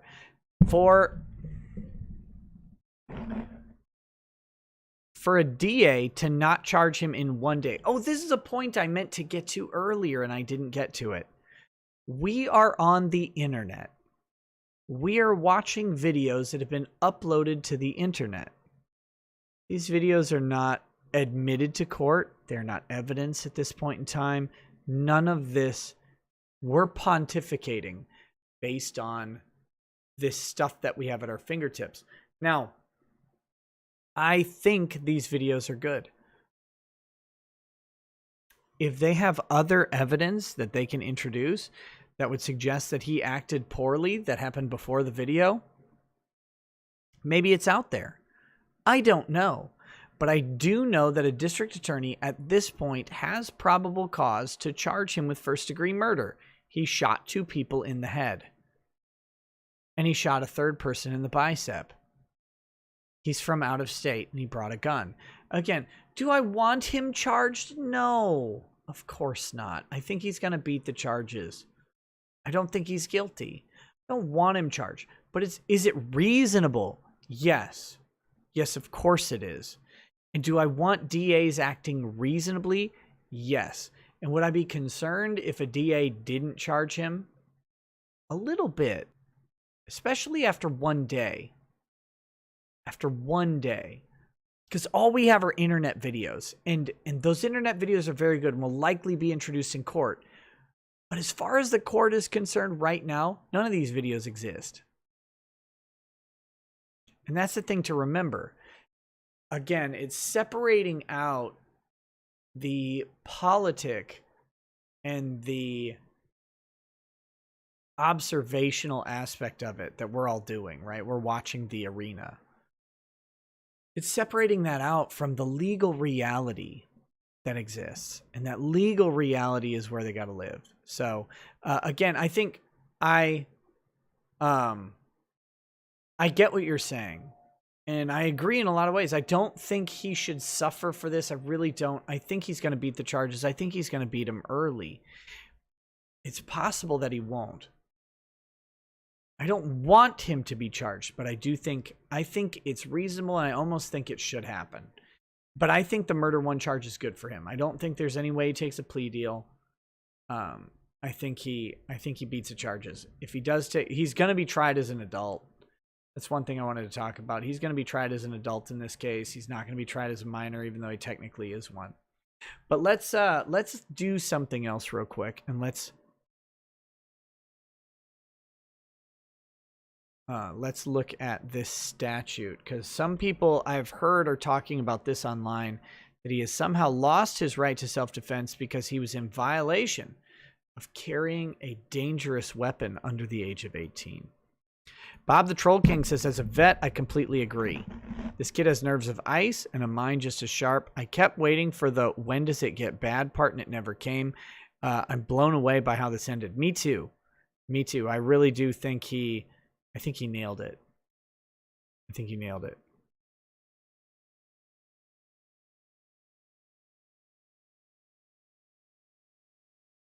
Okay. Did the dude with no bicep get arrested? Someone asked. I don't know that he did. And I don't know that he will. Although as DAs get this evidence introduced against them, if this kid's able to make a successful self-defense claim, that guy with the injured bicep very well could get arrested, or even before. That's entirely possible. We'll see. Especially approaching with his hands up. That guy did that kid a lot of favors, by the way. That's another thing in this. That guy did a lot of favors to the kid by approaching with his hands up and then pulling a gun on him. And the kid waiting to shoot him was magnificent. Matt the Bee says, though the situation is clearly different, don't forget that juries also say lab coat is correct. Getting grant money to cause irreparable harm to a child and prevent their parents from seeing them at all for years is perfectly fine and not nauseating. Yeah, I know. I'm not saying trust a jury. The likely outcome, I think, for this kid is a pre-trial dismissal on a self-defense motion. But we'll see. We'll see. Okay. Let's look at this. Dangerous weapon by persons under 18. In this section, dangerous weapon means any firearm, loaded or unloaded, any electric weapon as defined in 941-295-1CA, so stun guns basically, tasers, metallic knuckles or knuckles of any substance which could be put to the same use with the same or similar effect as metallic knuckles, a nunchaku, or any similar weapon consisting of two sticks of wood, plastic, or metal connected at one end by a length of rope, chain, wire, or leather, a cestus, or similar material weighted with metal or other substance and worn on the hand, a shuriken. I am trained in the ways of the blade. Or any similar pointed star-like object intended to injure a person when thrown, or a what? A Manriki Gusari? Is everyone in Wisconsin a fucking ninja? Like what? Or a similar length of chain having weighted ends. It's a meteor hammer. Jackie Chan out here throwing around. They wrote this into the law. They left out the katana. They left out the katana and the bow staff. I just want to point that out. They don't have a katana or a bow staff. Jesus Christ. No tonfas. The sigh. The sigh is apparently okay. Okay, anyway, so gun is covered. Any firearm. Boom. Bad Vibe says, now wait a moment. Why are brass knuckles an issue if steel-toed boots aren't considered a weapon? Well, there you go. 1,000 folded katanas are fine.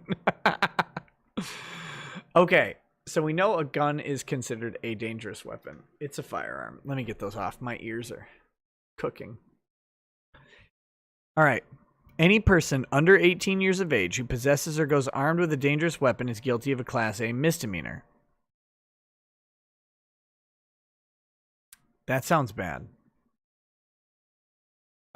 Trees says kid has to be a competition shooter, doming the guy on the move, hitting skate guy mid-tumble, and then beating the third guy's draw and hitting him in the bicep of the dominant gun hand.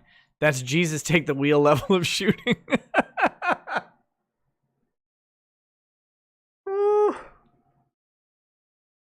Oh my gosh.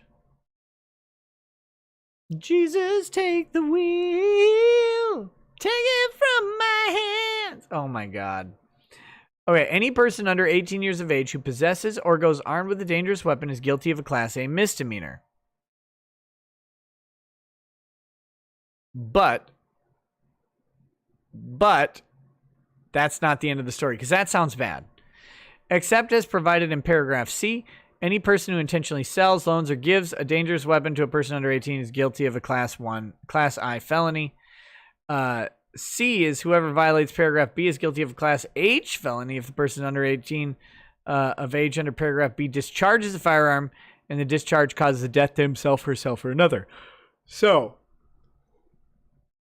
if the person who gave him the firearm is in Wisconsin, they may be in trouble. Person under 17 years of age who has violated this subsection is subject to the provisions of Chapter 938 unless jurisdiction is waived under Section 938.18, or if the person is subject to jurisdiction of a court of criminal jurisdiction. This is juvenile jurisdiction. So he's 17 or older, so he's going to be he would be treated as an adult for this. Does that make sense? Now, subsection 3. This section does not apply to a person under 18 years of age who possesses or is armed with a dangerous weapon when the dangerous weapon is being used in target practice under the supervision of an adult, or in course of instruction, or in the traditional and proper usage of the dangerous weapon under the supervision of an adult. Okay, so that doesn't apply here. This section does not apply to a person under 18 years of age who's a member of the armed forces. I don't have any information that he's a member of the armed forces or National Guard, so I'm not going to do that. But this is the really interesting one. Subsection 3C. Are you ready for this? This section applies only to a person under 18 years of age who possesses or is armed with a rifle or shotgun if the person is in violation of Section 941.28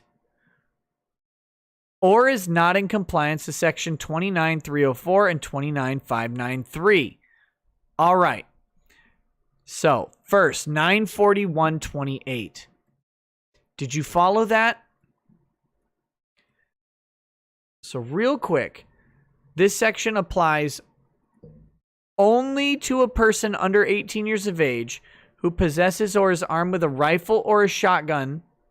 So if you have a rifle or a shotgun and you're 17, we're in the text. We're still in the text. If the person is in violation of this one. Now here's 941.28.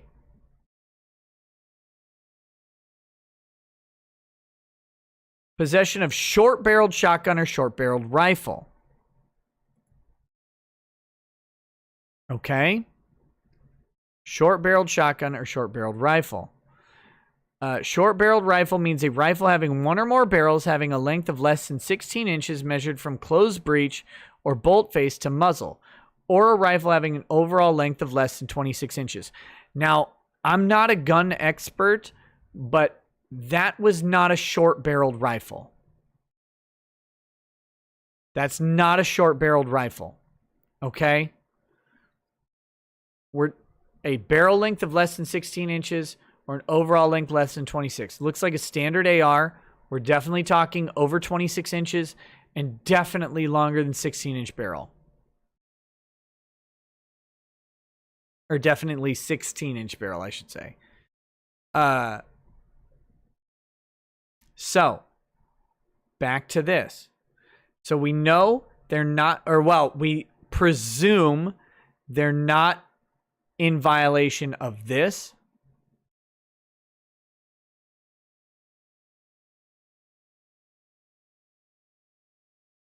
We can presume he's not in violation of this. Okay, so not in compliance with 29304. Shockingly, I have all of these pulled up, which is amazing. Good on me.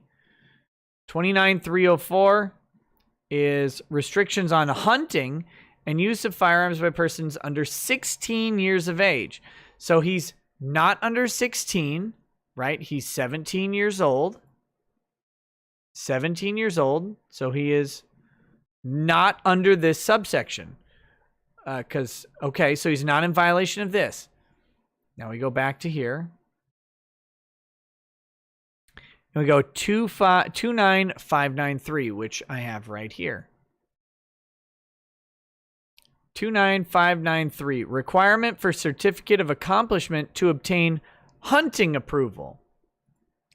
Well, I don't know that he is hunting. I mean, maybe he's hunting commies. That's possible. He might have had to apply for a permit to hunt commies. And even if he had a permit, he may be over his limit because he did tag 3 of them. But no. So, what do we ultimately come back to? This section applies only to a person under 18 years of age who possesses or is armed with a rifle or shotgun. So this would apply to nunchucks, knuckle dusters, cestus, pistols, handguns. Those would all apply. Rifle or shotgun if the person is in violation of this or not in compliance with this and this. This section applies only to an adult who transfers a firearm to a person under 18 years of age if the person under 18 years of age is not in compliance with these sections, or to an adult who is in violation of 941.28. So again, we've got the same thing. So even the adult who would have given him the gun if they were in Wisconsin would not be subject to this. Is the section the whole 948 is what you're talking about. 948.60. This is the subsection. Okay. 948.60 is the subsection, is the section. It'd be subdivision 1, 2, or 3. And then, 2A, B, C, D, 3A, B, C. But the section is 948.60. This kid was not in violation. Was not in violation of 948.60. He is not in violation of possessing a firearm under the age of 18.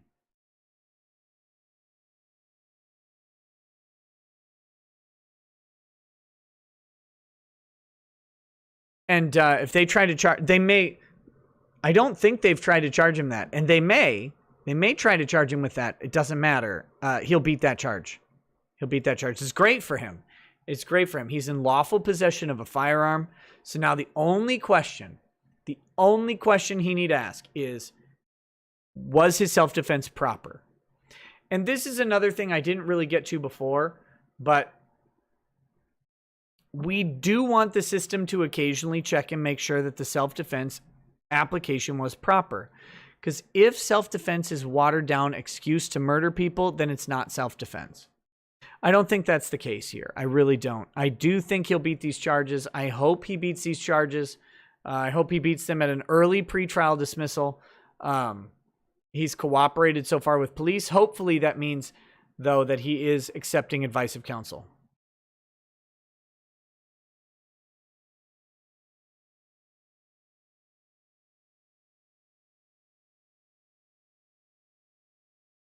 Socialism is for figs. Says we should just go out with muskets.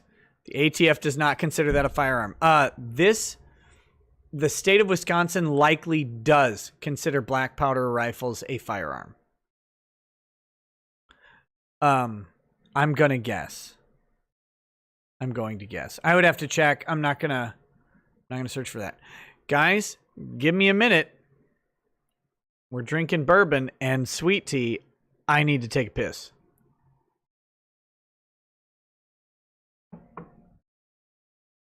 I'll be right back.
Okay.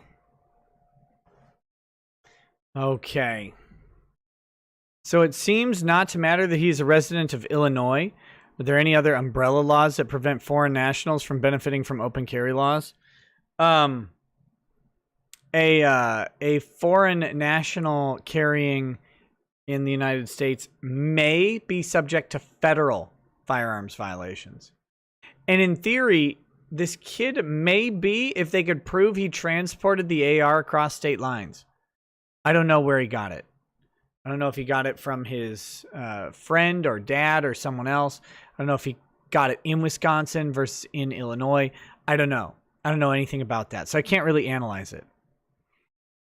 Can I take a brief digression? Do you guys want to see? I picked some things up. We go to... we don't do this very often. Actually, only when we're down here. But we went to a couple antique stores. And I got some things that I think are pretty cool. This has nothing to do with this case. But check this out. Check this out. I got this Huckleberry Finn. Hold on, let's get this pulled up so I can see. This Huck Finn. It's torn up, it's weathered, it's old.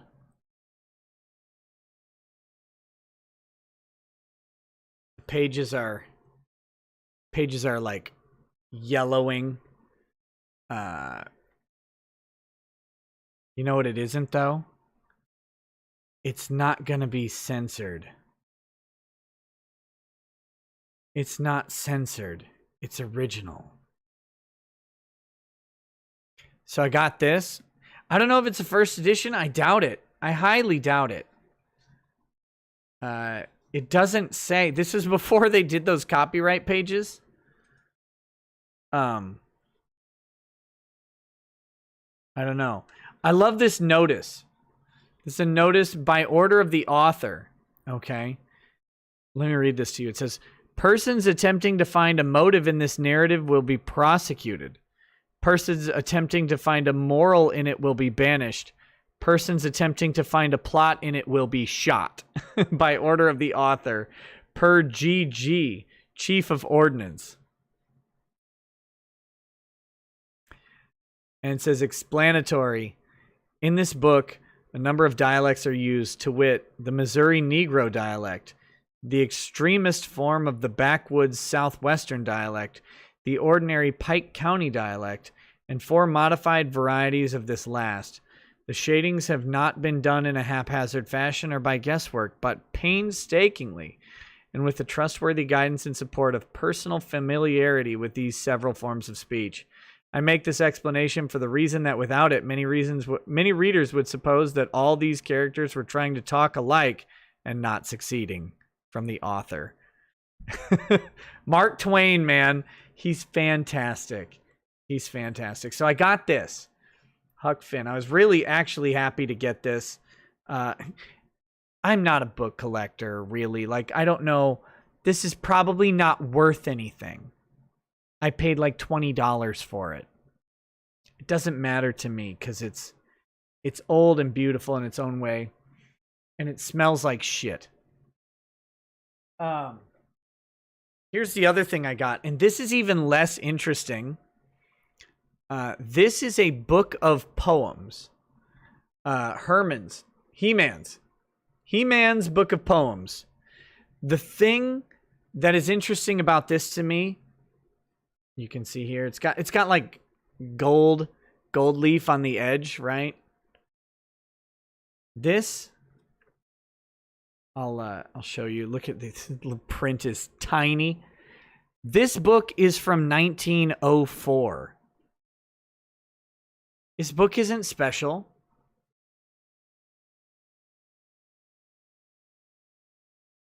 These poems aren't famous that I know of. But it's from 1904. This book's 116 years old. It was presented to Mabel Wright for Scripture Christmas in 1904. In Highbury, Wisconsin Girls' School, presented by Miss Hodge. And I look at this thing and I'm like,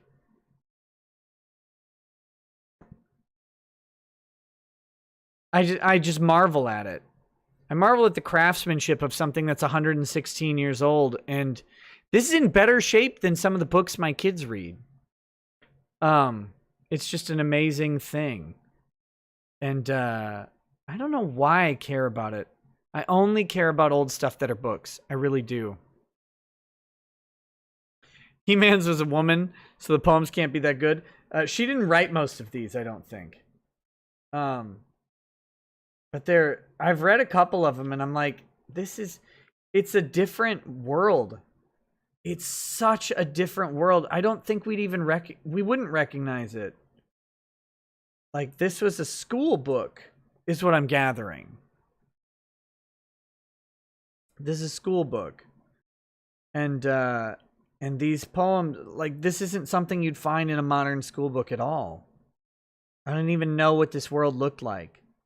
Anyway, I'm getting all nostalgic and gay. So I just wanted to share with you, like, you guys, things that I find interesting and I find worth our attention is, like, read one.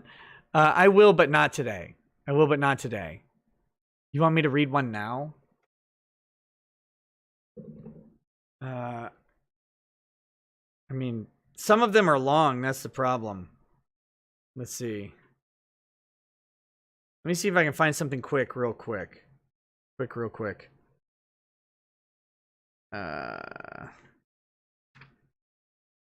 These are miscellaneous poems. Hold on, I'll find something real quick. Is it erotic? No. I mean, I guess there could be an erotic poem in here somewhere. I don't know. The Hebrew Mother. This is a fucking long poem. Never mind. Sounds like a Hebrew Mother. We'll do...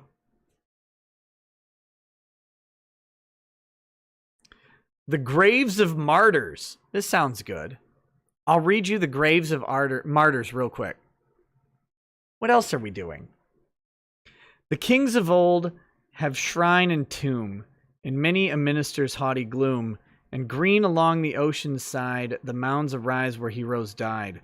But show me on thy flowery breast, earth, where thy nameless martyrs rest. The thousands that, uncheered by praise, have made one offering of their days for truth, for heaven, for freedom's sake, resigned the bitter cup to take, and silently in fearless faith, bowing their noble soul to death. Where sleep they, earth, by no proud stone, their narrow couch is rest is known. The still sad glory of their name hollows no fountain unto fame. No, not a tree the record bears of their deep thoughts and lonely prayers. Yet haply all around lie stewed the ashes of that multitude. It may be that each day we tread where thus devoted hearts have bled, and the young flowers our children sow take root in holy dust below. Oh, that the many rustling leaves which round our homes the summer weaves, or that the streams in whose glad voice our own familiar paths rejoice, might whisper through the starry sky to tell where those blessed slumbers lie. Would not our innermost hearts be stilled with knowledge of their presence filled, and by its breathings taught to prize the meekness of self-sacrifice? But the old woods and sounding waves are silent of those hidden graves. Yet what if no light footstep there in pilgrim love and awe repair? So let it be, like him whose clay, deep buried by his maker lay, they sleep in secret, but their sod, unknown to man, is marked of God. So, it's a poem called The Graves of Martyrs. So I don't know. It's interesting. I've never heard it. I don't know who wrote it. I don't know if it even matters, right? It's and I like that it has a rhyme scheme. Modern poetry doesn't have that. Modern poetry doesn't have that. It always pisses me off. So anyway, what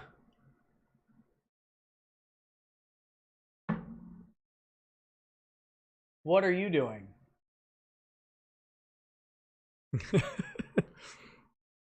So anyway, yeah, I just wanted to share those with you because those are cool. Slam Poetry Hour with Nikki Rackett's when. Slam Poetry from 1904. Oh, gosh. You forgot the finger snaps. The Graves of Martyrs.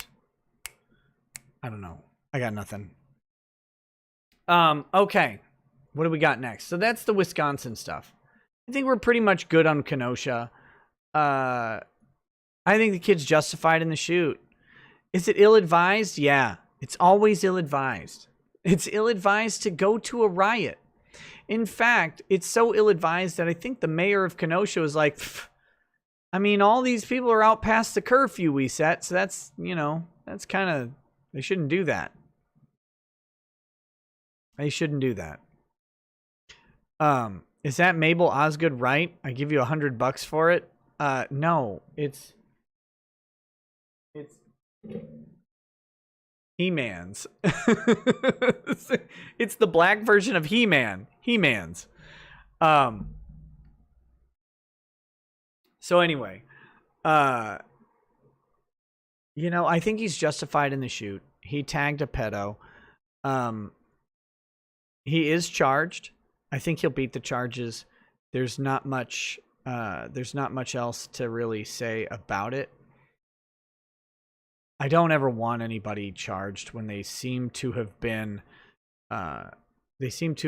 exercising their rights, but I think it's not an unreasonable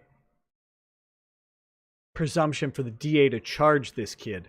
First degree murder is a dumb charge, I think, but I also think that'll play in his favor. Gadamlu says, Mr. No Bicep is Gage Paul Grossgrutz, a convicted felon with an illegally concealed handgun. Good. I hope they charge him. I hope they charge him and he goes to prison forever. Felipe Mouve says, Nick, should I feel bad that I enjoy watching these guys getting killed? It is great the rioters are filming their own crimes. It is great. Look, I don't actually take joy in people dying. Again, it's a long road for me. I actually have to resist enjoying it, to be quite honest with you, because I used to. I used to enjoy it. I had less sympathy and compassion for people. I don't think it came with age either. I think it was my kids. And when I think about people dying now, I think about everybody else, right? I don't care that a scumbag gets tagged, but I care that that person wasn't a scumbag to somebody in this world. Most of the time, someone who died wasn't a scumbag to at least one person, and that person's gonna feel it, and they have to deal with that.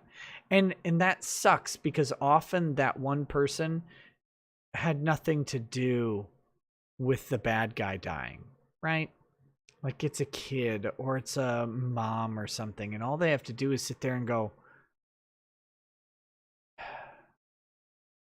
that was so-and-so.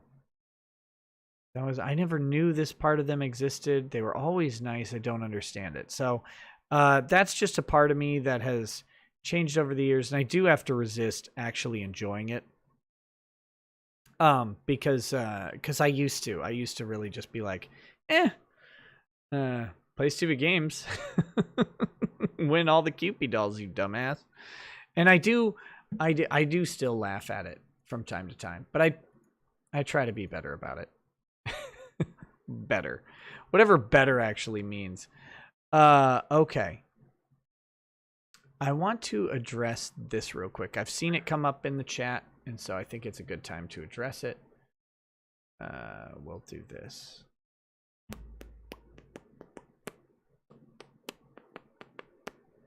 Daily Wire is taking some liberties here, and for a publication that employs a very Jewish lawyer named Ben Shapiro.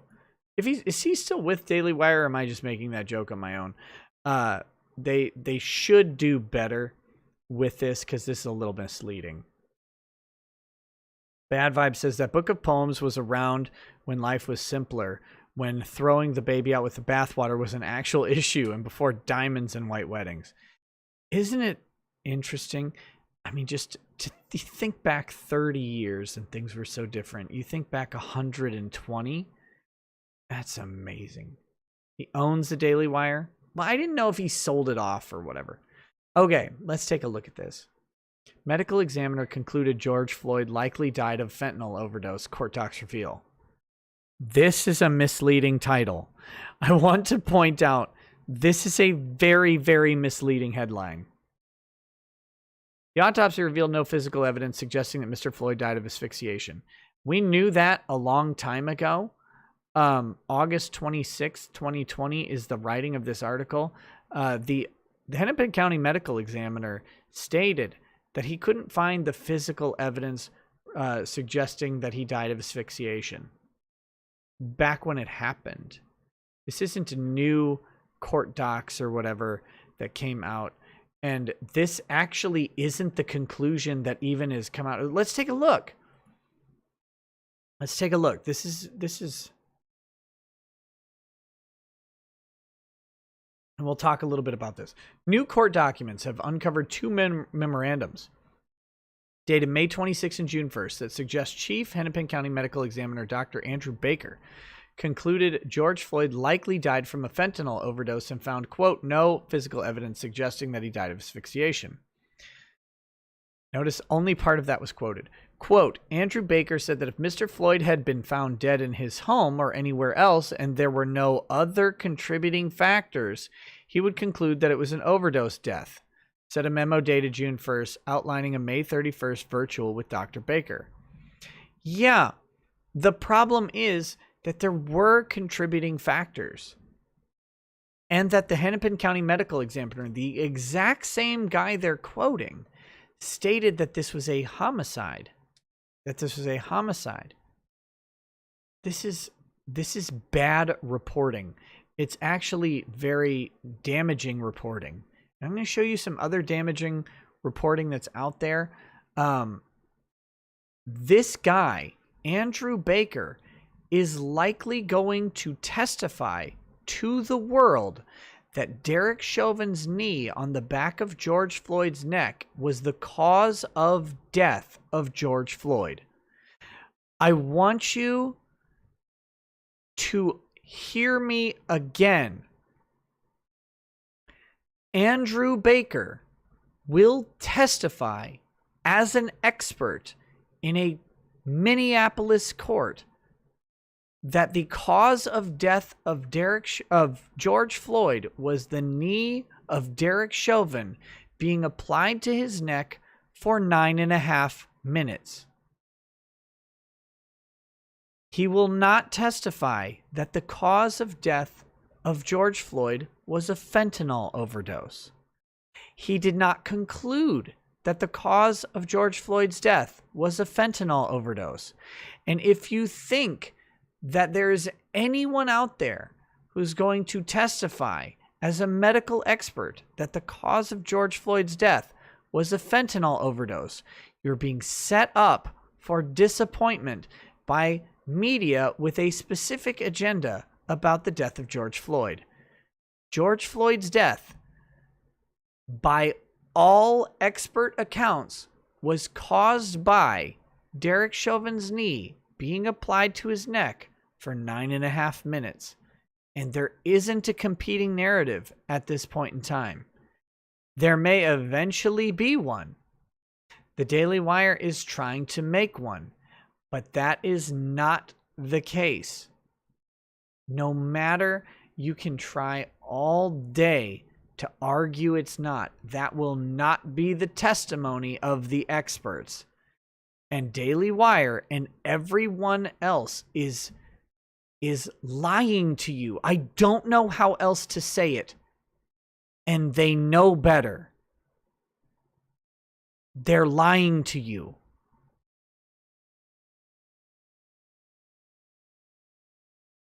The problem with this statement is that George Floyd was not found dead in his home or anywhere else.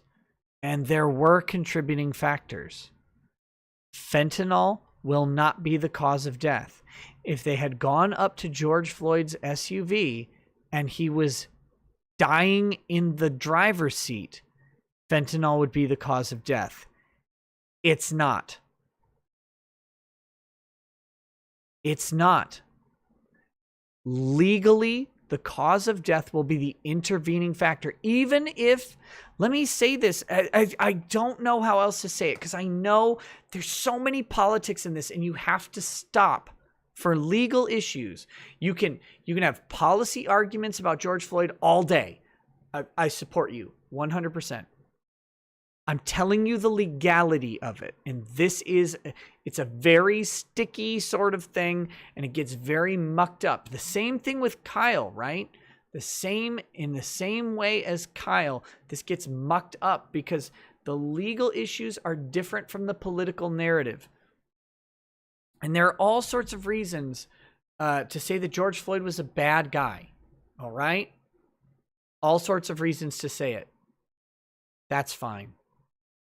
Legally speaking, an intervening cause means that the other cause that might have occurred can't be measured. We won't know if George Floyd would have overdosed on fentanyl, because until Derek Chauvin put his knee on his neck, he wasn't dead. And that's it. He was having trouble breathing before police arrived, before knee was applied. No, stop. Who's going to testify to that? You're right when you say, I'm sure the knee contributed and Chauvin was 100% wrong. It's not that the knee contributed. It's that the knee is considered an intervening cause. And that, look, he could have been dying from something else up to the point that Chauvin put his knee on the back of Floyd's neck. But the fact that he put the knee on the back of Floyd's neck and then held it for 9.5 minutes, that's it. It can't conclude otherwise. There's an intervening cause. They're going to have a lot of trouble trying to argue something different happened. And the experts in the case who will testify are the Hennepin County Medical Examiner, who's already stated that this is a homicide caused by the complicating factors of the arrest. and then the private autopsy, and that guy seems like a grifter. I know, I agree. And Floyd's family's attorney is Ben Crump. He's a race-baiting pile of garbage. I agree. I know. I get it. The people who are going to testify to what legally caused the death of George Floyd are going to say it was Derek Chauvin's knee on the back of his neck. By all accounts so far, there is no expert that has currently been identified that's going to testify otherwise. So if they just had him in handcuffs and he had a panic attack, doesn't matter. The guy sat on his neck for 9.5 minutes, and 3 of those minutes were after his pulse ended. Doesn't matter. I know that many of you don't like it. I know that you guys think that George Floyd was a bad guy, and he might have been. I don't know. It doesn't matter. It doesn't matter. That's where shit like the Daily Wire is pissing me off, because legally it doesn't matter. Legally, they're going to testify it was the knee on the neck. They're going to show pictures of Derek Chauvin smirking at the crowd. They're going to play the audio of the guy saying, "Hey, do we roll this guy over? Because his pulse is gone." And Derek Chauvin saying, "No, we leave him here, keeping his knee on his neck for another couple minutes." And they're going to go, what the hell? What was his purpose in doing this? Why on earth? By the way, if he's dying of an overdose, you don't need to restrain him. He's dying of an overdose. They're going to conclude that Derek Chauvin is the cause of George Floyd's death. And no amount of Daily Wire articles are going to change that, because the Daily Wire is lying here. They're lying about what Andrew Baker said right here. Medical examiner concluded George Floyd likely died of fentanyl overdose. That's not what he says here, and it's not what he says later. The memos seemingly run contrary to the Armed Forces medical examiner and Hennepin County medical examiner's final conclusion that George Floyd's death was a homicide. His death was caused by police subdual and restraint in the setting of severe hypertensive atherosclerosic cardiovascular disease and methamphetamine and fentanyl intoxication, the Armed Forces medical examiner found. This death was caused by the police subdual and restraint in the setting of these other things. That's the Armed Forces medical examiner. Floyd died on May 25th following an arrest during which an officer knelt on his neck for several minutes. Video clips circulated online quickly went viral. However, earlier this month, body camera footage of the arrest was leaked by the Daily Mail, offering more context to the incident.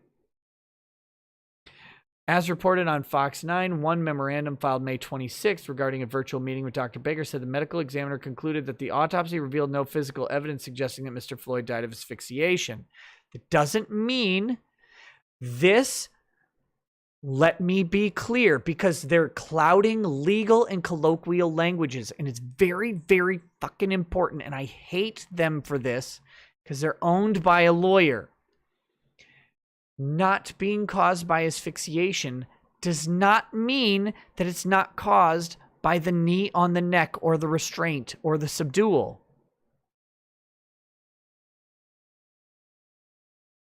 I have to point that out, because they're lying again, or lying by omission, or they're skewing the facts. And I like Daily Wire. It's just fine. I don't have a problem with his publication. I have a problem with this article specifically. Aren't you assuming the jury assumes any of this? The jury is going to hear this from the medical experts, and they're not going to hear a competing narrative. Okay. Baker told the attorney his investigation was incomplete pending a toxicology report, however. Yeah, on May 26th it was, but we have the full report now. The other memorandum filed June 1st showed that Baker said Floyd's level of fentanyl was pretty high and potentially fatal level.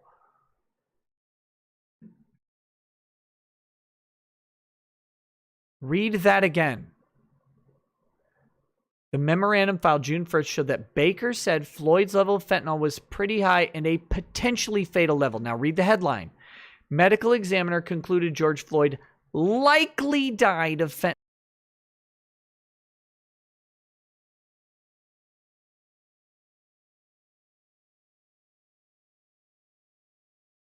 Okay, we're back. We're back. My point is, again, they use potentially down below. They use likely in the headline. Andrew Baker said that if Floyd had been found dead in his home, so this is the same quote as above. Independent medical examiners, however, the Floyd family lists the 46-year-old's death as traumatic asphyxia due to the compression of his neck and back during the restraint by police. Again, this person is likely to testify as an expert in this case. We haven't seen an expert who's going to testify otherwise. The memo admits the findings could be incomplete because they were awaiting microscopic slides, pictures, and other evidence from the Hennepin County Medical Examiner's report. They haven't changed that report at this point. As the Daily Wire reported this month, Earl Gray, an attorney for Thomas Lane, one of the 4 Minneapolis police officers charged in his death of Floyd, said charges should be dropped against his client because Floyd died from a fentanyl overdose.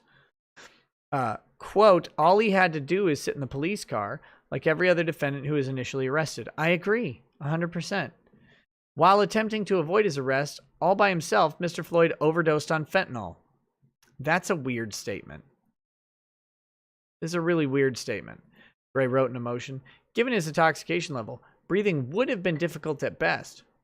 Again, based on what?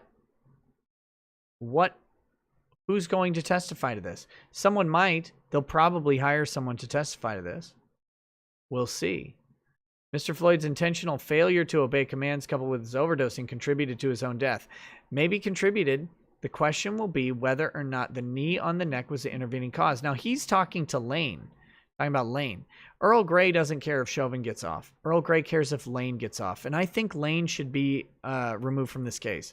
Actually, I think Kung and Lane are both innocent of wrongdoing. I think that Tu Tong is probably innocent. I think it all falls on the shoulders of Chauvin. Daily Wire is being garbage here, and they should stop. This is the shit the left does. This is the shit the left does. It's disingenuous and it's fucking beneath them. Reese Marquez, they overcharged to second degree. Yes. They're going to have a hard time proving intent. Yes. But third degree is a lesser included offense on a second degree murder charge. And they will be able to argue the third degree factors as well. Anyway. So which medical report does the jury get? Whichever ones are submitted by experts. So far, probably both of them.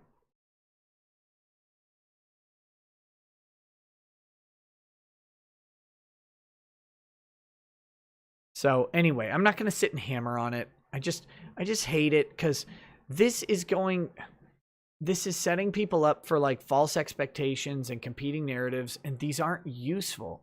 Look, Derek Chauvin killing George Floyd's a fucking bad thing. The riots don't negate the fact that Chauvin killing Floyd was bad. At all. At all. Chauvin killing Floyd was one of those bad examples of police violence. It's unjustified, in my opinion. You can't justify it. There's very little that could come out to change my mind at this point. It's possible.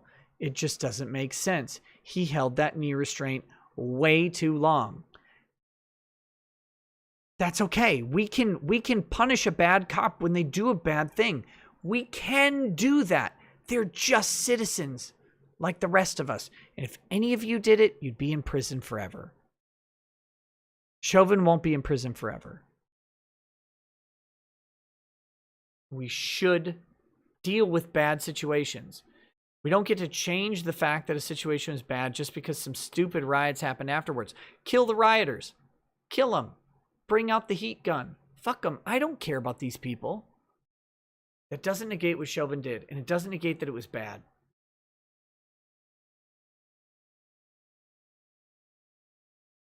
Was it murder or manslaughter, though? I think it was murder 3. I think it was murder 3. Absolutely. I don't think it was murder 2. I think it was murder 3. It's like 10 or 15 years max. He probably won't serve the full thing. Not that I would want to go to jail for any amount of time. Really. I'm not trying to underplay that. I think he did a terrible, terrible thing. I think he murdered that guy.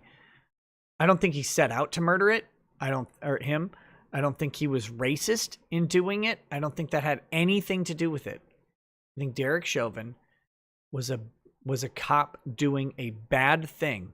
The problem with a cop doing a bad thing is sometimes they're entrusted with all of our life and safety in one moment. I think he did that to Floyd. It's too bad. If Chauvin's knee wouldn't have been on his neck, he might have just died from an overdose on the side of the road. And then nobody would be at fault but Floyd. Problem is Derek Chauvin put his knee on his neck and kept it there for 2.5 to 3 minutes after his pulse stopped. Sauce, why can they charge you with both? Shouldn't they have to pick one, murder 2 or murder 3? They sometimes do have to do that, but if there are elements that can be, if murder 3 can be proven by just losing one element of murder 2, in this case the intent, then it's a lesser included offense. So it's what happened to Mohammed Noor and Justine Demond. Mohammed Noor being the Muslim cop who shot Justine Demond, the white Australian woman in Minneapolis. They charged him with murder 2. He was convicted of murder 3 because they couldn't prove the intent to shoot her. Like, they couldn't prove that he wanted to harm Justine Demond. They just proved that he was created a situation that recklessly disregarded her life by firing across the body of his squad mate. Okay, anyway.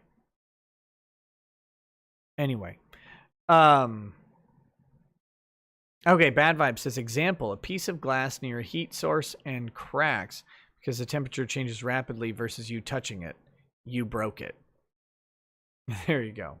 I guess. I'm not competent to analyze that right now. Let's do we want to talk Britney Spears? God, we're way farther in the stream than I thought we would be at this point. Let's do this instead. I'll probably take Britney Spears out of the title. We'll save that for a different stream. Plus, the Britney Spears stuff is actually happening in real time. I might pontificate it on a little bit. Let's do this instead. This is quicker. Minneapolis is on fire. You guys aware that Minneapolis is on fire? For a cop shooting?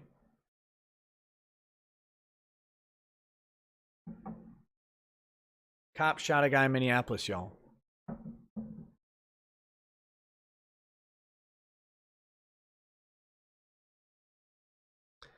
Cops definitely shot a guy in Minneapolis. I'm going to show you the video of the cop shooting a guy in Minneapolis.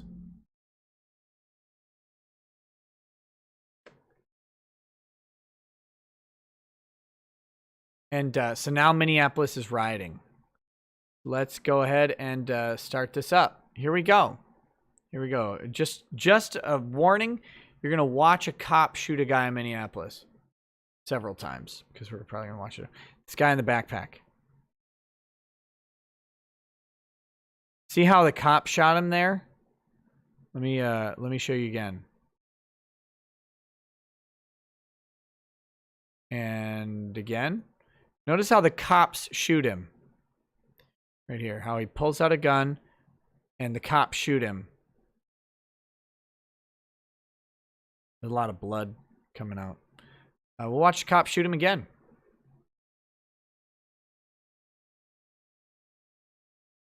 I mean, he's definitely not pointing a gun right at his fucking face and pulling the trigger and shooting himself. That's definitely the cop shooting him. And not him literally eating a bullet right now.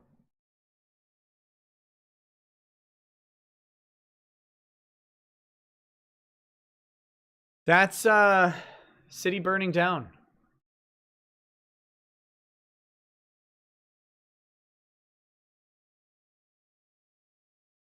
City is burning down right now because that guy pointed a gun at his own face and shot it.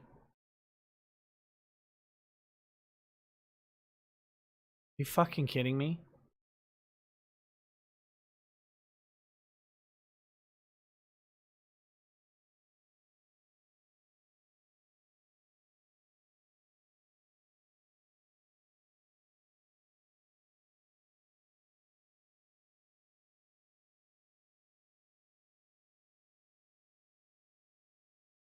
Plot twist, he self-identified as a cop. Damn it.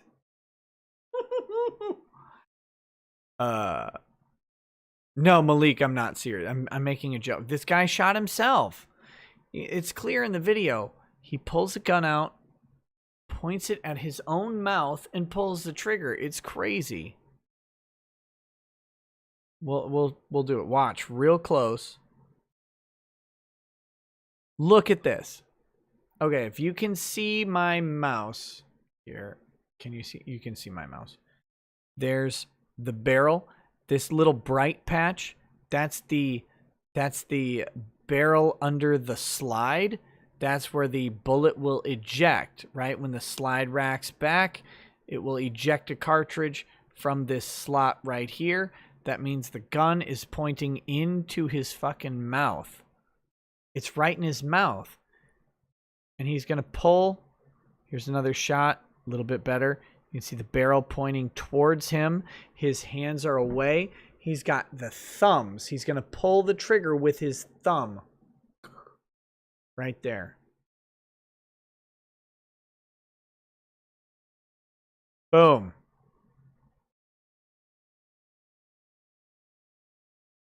Try that again. Boom.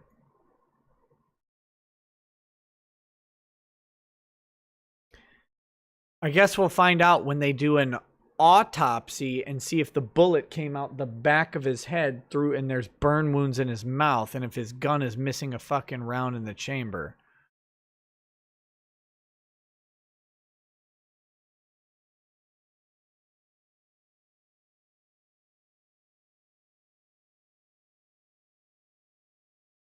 The bullet would have killed him, but the police restraint got him first.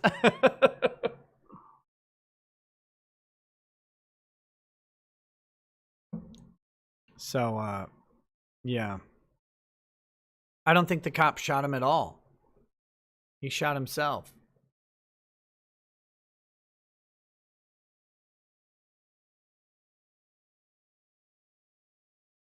It's crazy. This is the stuff we're rioting over. People are rioting over this. The cops are scanners. They clearly forced them to do it. That's how it happened. I believe it.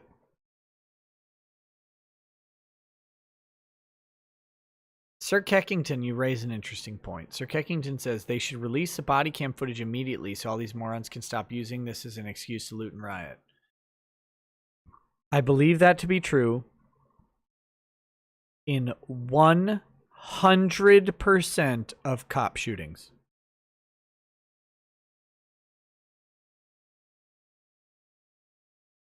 In 100% of cop shootings, I want them to release the footage immediately. Immediately. That's all. I don't have anything to say about this. Like, you guys, this is obvious. This is bullshit. These cops didn't shoot the guy, as far as I can tell. Now, maybe we're going to find a report where a hail of bullets came in from nowhere. You tell me a cop fires one round and headshots a guy, and I will call you a fucking liar all day. There's no bullet holes in this area. No bystanders got shot. We don't see glass spidering up. There is no way these cops shot this guy. Not a single possible way. Because cops, on balance, it's not a slam to cops, by the way. They have a whole bunch of shit to deal with. Are not marksmen. They're not. Some cops are marksmen. Some cops are good shots. But most cops are actually just average. Because most cops are not in marksman school. They don't do marksman training. They do their basic requirement to pass. And that's it. And cops are not trained to headshot with their handguns. Generally, they're trained to center mass body shots. Why? Heads are small. Heads move a lot. Heads move quickly. Center mass body is stopping.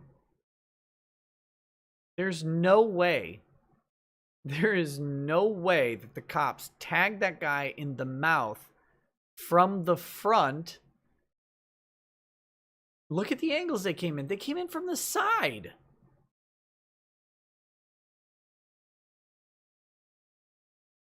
Kyle got him from Wisconsin. There's yeah, and heads also have skulls. The farther away you are, the less energy that bullet has when it connects. It bounces off skulls quite a bit.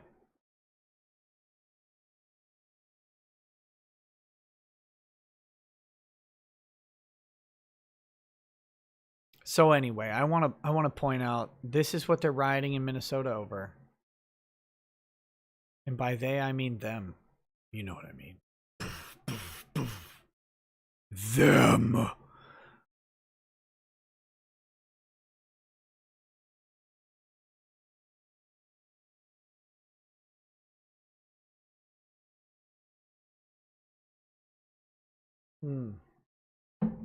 All right, let's get out. There's nothing else to talk about here.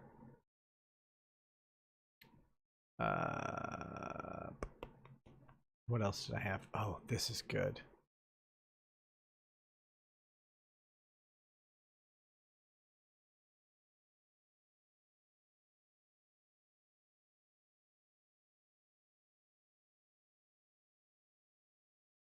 Oh, damn it. I retweeted this, so you may have seen it. Let's pull it up real quick. This is just some drama shit. Everybody loves some drama shit. Psst, even me. Here we go. We're going to listen to this video exchange of Leafy and Keemstar. I know a lot of people don't like Keemstar. That's fine. I don't care if you like Keemstar. I don't know Keemstar enough to like him. I've had some good interactions with him, and that's it. So I'm not going to... I couldn't tell you if Keemstar's a good or bad guy. I just know that I've had good interactions with him. That's it. No judgment. I don't care if you like him. I'm not asking you to. So anyway, Ethan Klein tweets, Leafy confesses he went to the protest with an illegally concealed, can't spell concealed, you fucking ingrate, gun, saying he was looking for someone to give me an excuse to shoot them. Truly disturbing. He has a period outside the quotes. Ethan Klein, are you fucking kidding me? Like, why? You shot the English language more than Leafy shot anybody else. God, you're such a beta. So I said, stop kvetching about hyperbolic commentary, you absolute beta. Also, you misquoted him. Let's hear the quotes. Here we go. So, like, wait a minute. How did you get enough balls to go to the protest? Because, like, there was a protest or riot in your area, and I remember you went there. Well, I'm not that frail, and on top of that, dude, I fucking own guns and shit. Like, I literally went there with a fucking gun in a holster. I don't know if I can say this. So Levy says, I'm not that frail, which pressing X to doubt. I've seen you. You're pretty frail. He says, I own guns and shit. I literally went there with a gun in a holster. Okay. But, like, I don't have a concealed weapons permit, but... You may not have to have one. I don't know what protest he's talking about. I have no idea. And having a gun in a holster doesn't mean it's concealed, necessarily.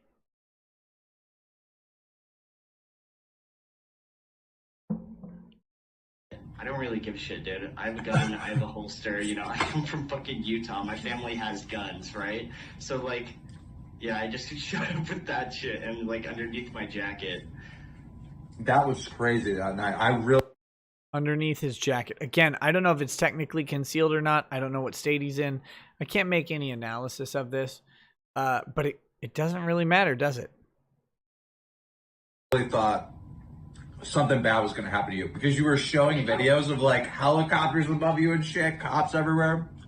Bro, I wasn't on the front lines or whatever, but I did see a police car on fire. Like, that's the most shit. I wish I was eating wings right now. Keem, what the fuck is this? He sits around on live streams just chomping on wings like some sort of Like some sort of disgusting degenerate? He said he's from Utah. I don't know where he went. Here we go. Back to this. I saw, Oh. right? I mean, in truth, I don't know if this can even go on Storyfire, but I just want one day in my life for someone to give me an excuse to shoot them. Is that an excuse? Now, let's break down what he said here. Let's break down what he said here versus what Ethan said here. He said, I just want one day in my life for someone to give me the excuse to shoot them. Now, Ethan Klein says Leafy confesses he went to the protest with an illegally concealed gun, saying he was, quote, looking for someone to give me an excuse to shoot them. That's not what he said. That's not what he said at all, actually. And it really pisses me off that that's what this fucking bitch says.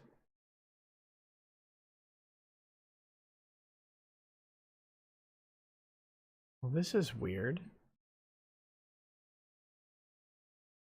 Michael Tynan says, as a combat vet, a Second Amendment guy, and believe we have the right to defend yourself, family, and property, I believe every loss of life is a horrible tragedy. Deadly force is an irrevocable option that must be strictly examined case by case. I agree with you, Michael. That's the thing. That's the thing I get hung up on is, at the end of the day, someone died. And that matters. It really does. It really does. That's a complete deprivation of property and liberty. And so we better be fucking right about it. I don't think that's too much to ask. That's the standard I hold the government to. Personally hold the government to. Now, obviously, the state doesn't. Or I say, I want the government held to the standard of having to show that a loss of life and the complete deprivation of rights is justified. But anyway, let's finish this thing up. Thank you. Thank you, Michael, for sharing that. Extreme opinion? Probably. Bro, that was a late laugh, dude. People are gonna think I'm like George fucking Zimmerman or something. That was a joke, bro. Kind of. That was a joke, bro. Kind of. And we'll see you next week. Make sure you subscribe for more. Okay.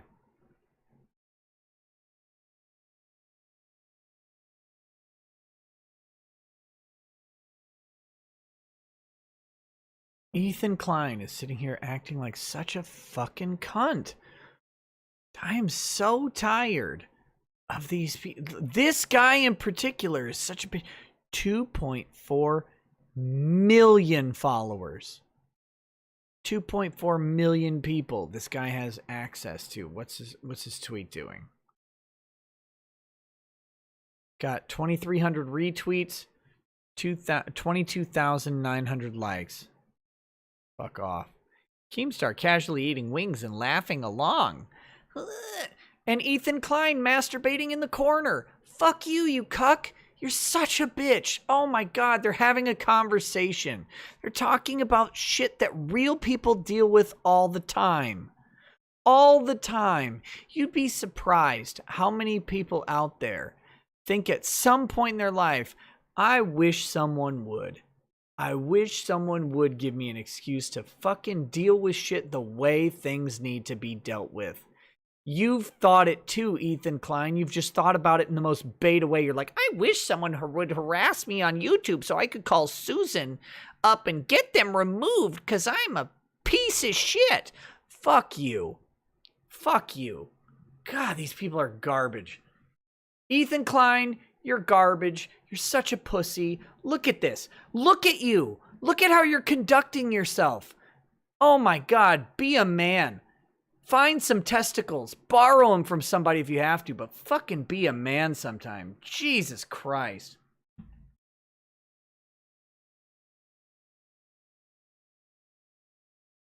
Ugh.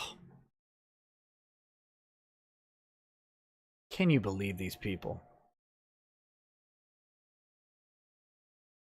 Can you believe these people? Mithrin Emmer says, Nick, Ethan's follower count is inversely proportional to his IQ and masculinity.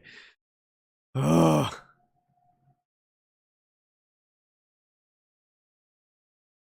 Ethan used to sell weed on a motorcycle. Well, maybe that prepped him for having his legs spread all the time.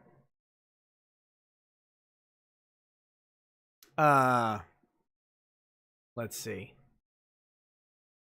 What else do we have?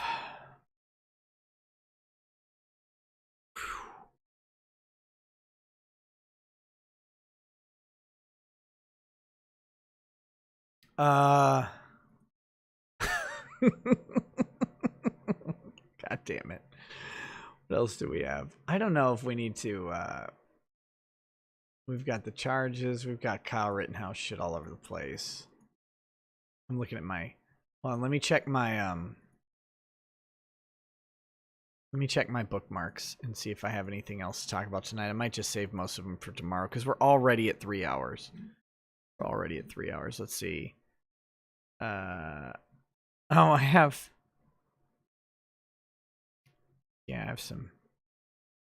some shit here. I'll just do this one because this one's short. This is a moment you guys have all been waiting for. I know many of you are gamers. Emphasis on the gamers. And I know you've been waiting for this news. Everybody has. Everybody has. We have this. We have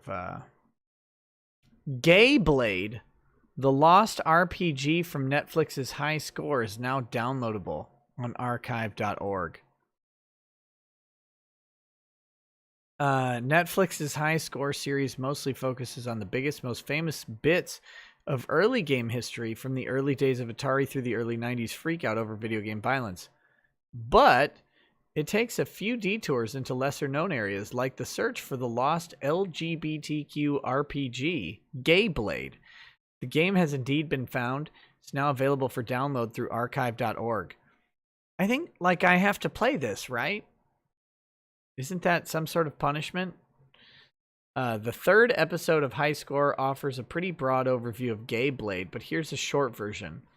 Billed as the world's first gay and lesbian RPG, developer Ryan Best built a fantasy world filled with very villainous religious leaders, police, and zealots acting out homophobic violence, led by a not especially subtle caricature of conservative pundit Pat Buchanan.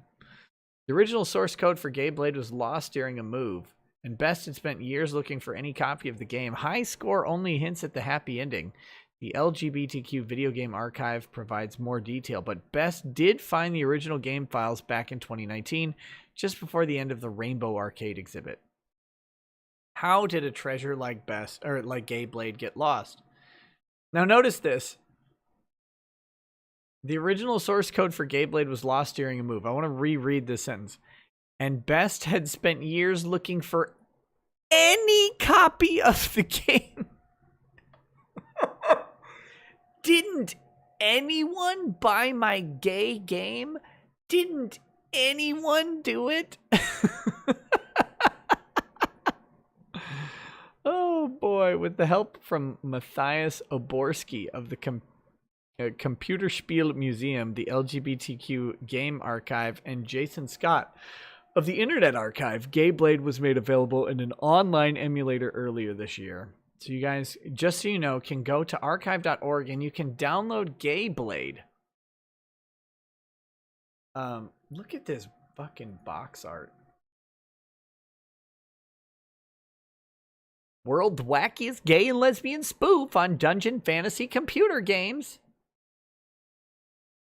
Empress Nelda has been captured. You must rescue her. So get your apron out, grab your gold tiara, and unsheath the dreaded turbo blow dryer. You're going to war. If you made this today, you would probably be canceled. You would probably be canceled.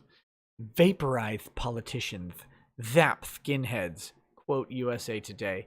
Gay Blade for Macintosh and PC computers. Gayblade takes players into an ancient and dark dungeon on a terrifying quest to rescue Empress Nelda from the disgusting right-wing creatures inhabiting the dungeon. Fortunately, the rescue party is made up of heroic drag queens, queers, lesbians, and others who will stop at nothing to get their beloved Empress back to the luxurious castle Gaykeep. But can they succeed when so many others have failed before them? Gayblade is an exciting and addictive game which will keep you glued to your computer for hours as you explore the dungeon looking for weapons, gold, and magic items when fending off the horrible homophobic creatures such as TV evangelists, sleazy publishers, evil politicians, hell crabs, and more. A game of both skill and luck, Gayblade has original full-color graphics, digitized sound, and can be played for hours of excitement. We've got the Kentucky Gay and Lesbian newspaper saying, Gayblade is easy to learn, fascinating to play, a definite must for your collection. We've got the Chicago Windy City Times saying, one of the most fun games ever created for Macintosh and PC computers. And we've got the San Francisco Bay Area Reporter saying, neat audio, music, and images with built-in sense of humor. This is a $40 fucking game. A $40 game. $40 plus $250 handling if you wanted to order it.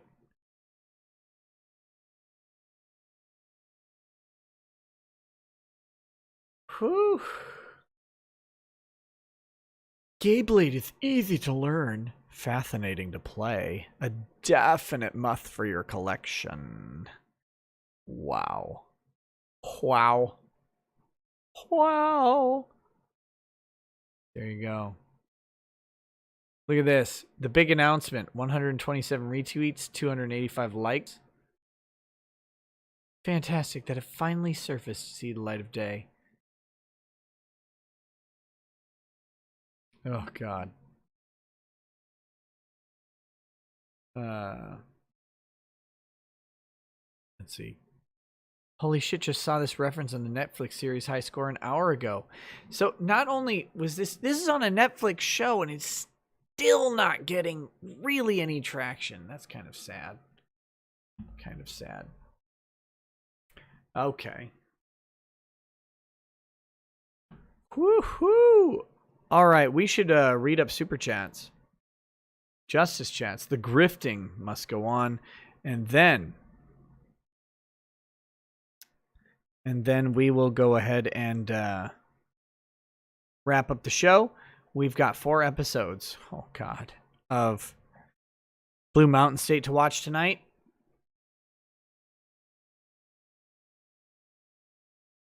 You'll be sad to learn that there is no Kentucky Gay and Lesbian newspaper. Was there ever one? Any updates on the Gund from John Doe? Yeah, no, there's nothing to update. Nothing's going to happen legally for anybody. I know Vickers' account got hacked. Probably wasn't Ralph.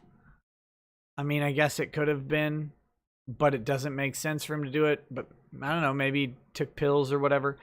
I'm in the same boat as you guys, just watching from afar. Vickers is doing a bunch of stuff that is not advisable. Not advisable at all. It's funny. It's funny. He should maybe keep it up that way. Legally, it's not advisable. So I have to imagine he's probably not being advised by counsel.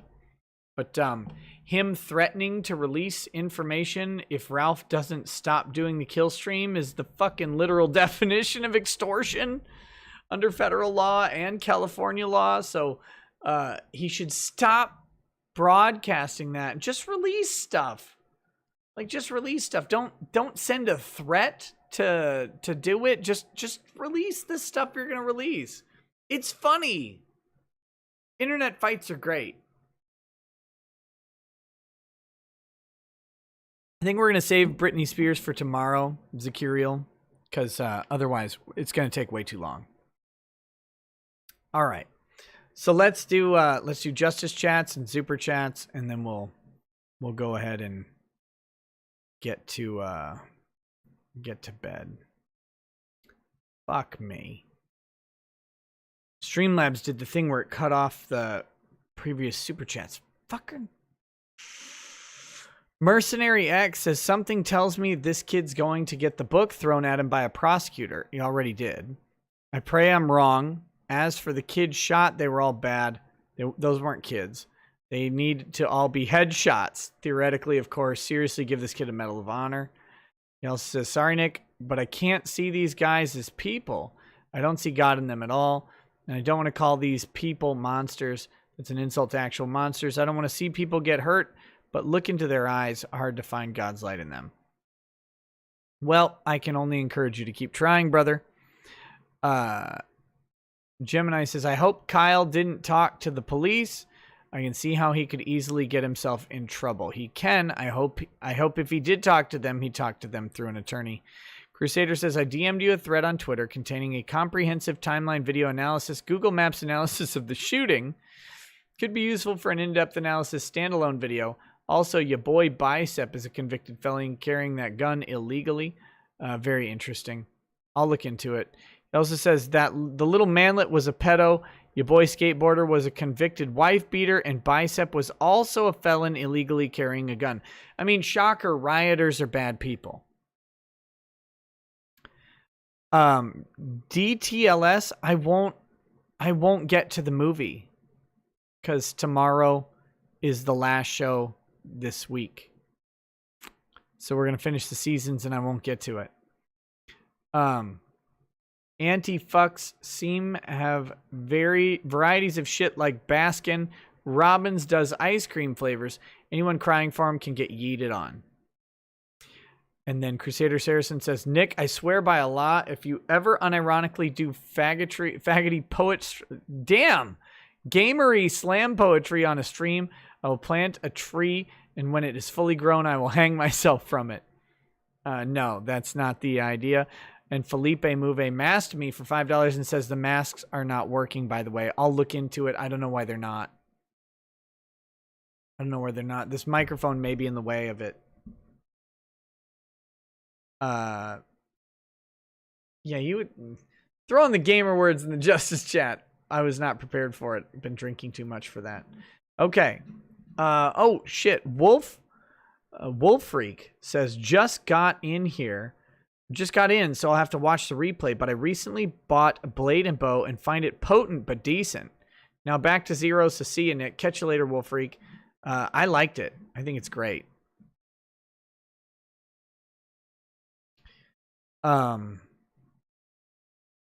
Joseph Kerwin says, slight delay for Nick to get Kyle out of prison.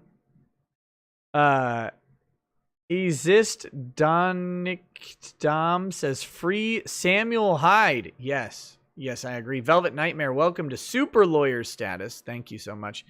Masiko Y says, I'm wanting to start a business, but I'm nervous to meet with people because I don't have the funds to solidify it yet. Would it be too extreme to have the people I meet with sign an NDA?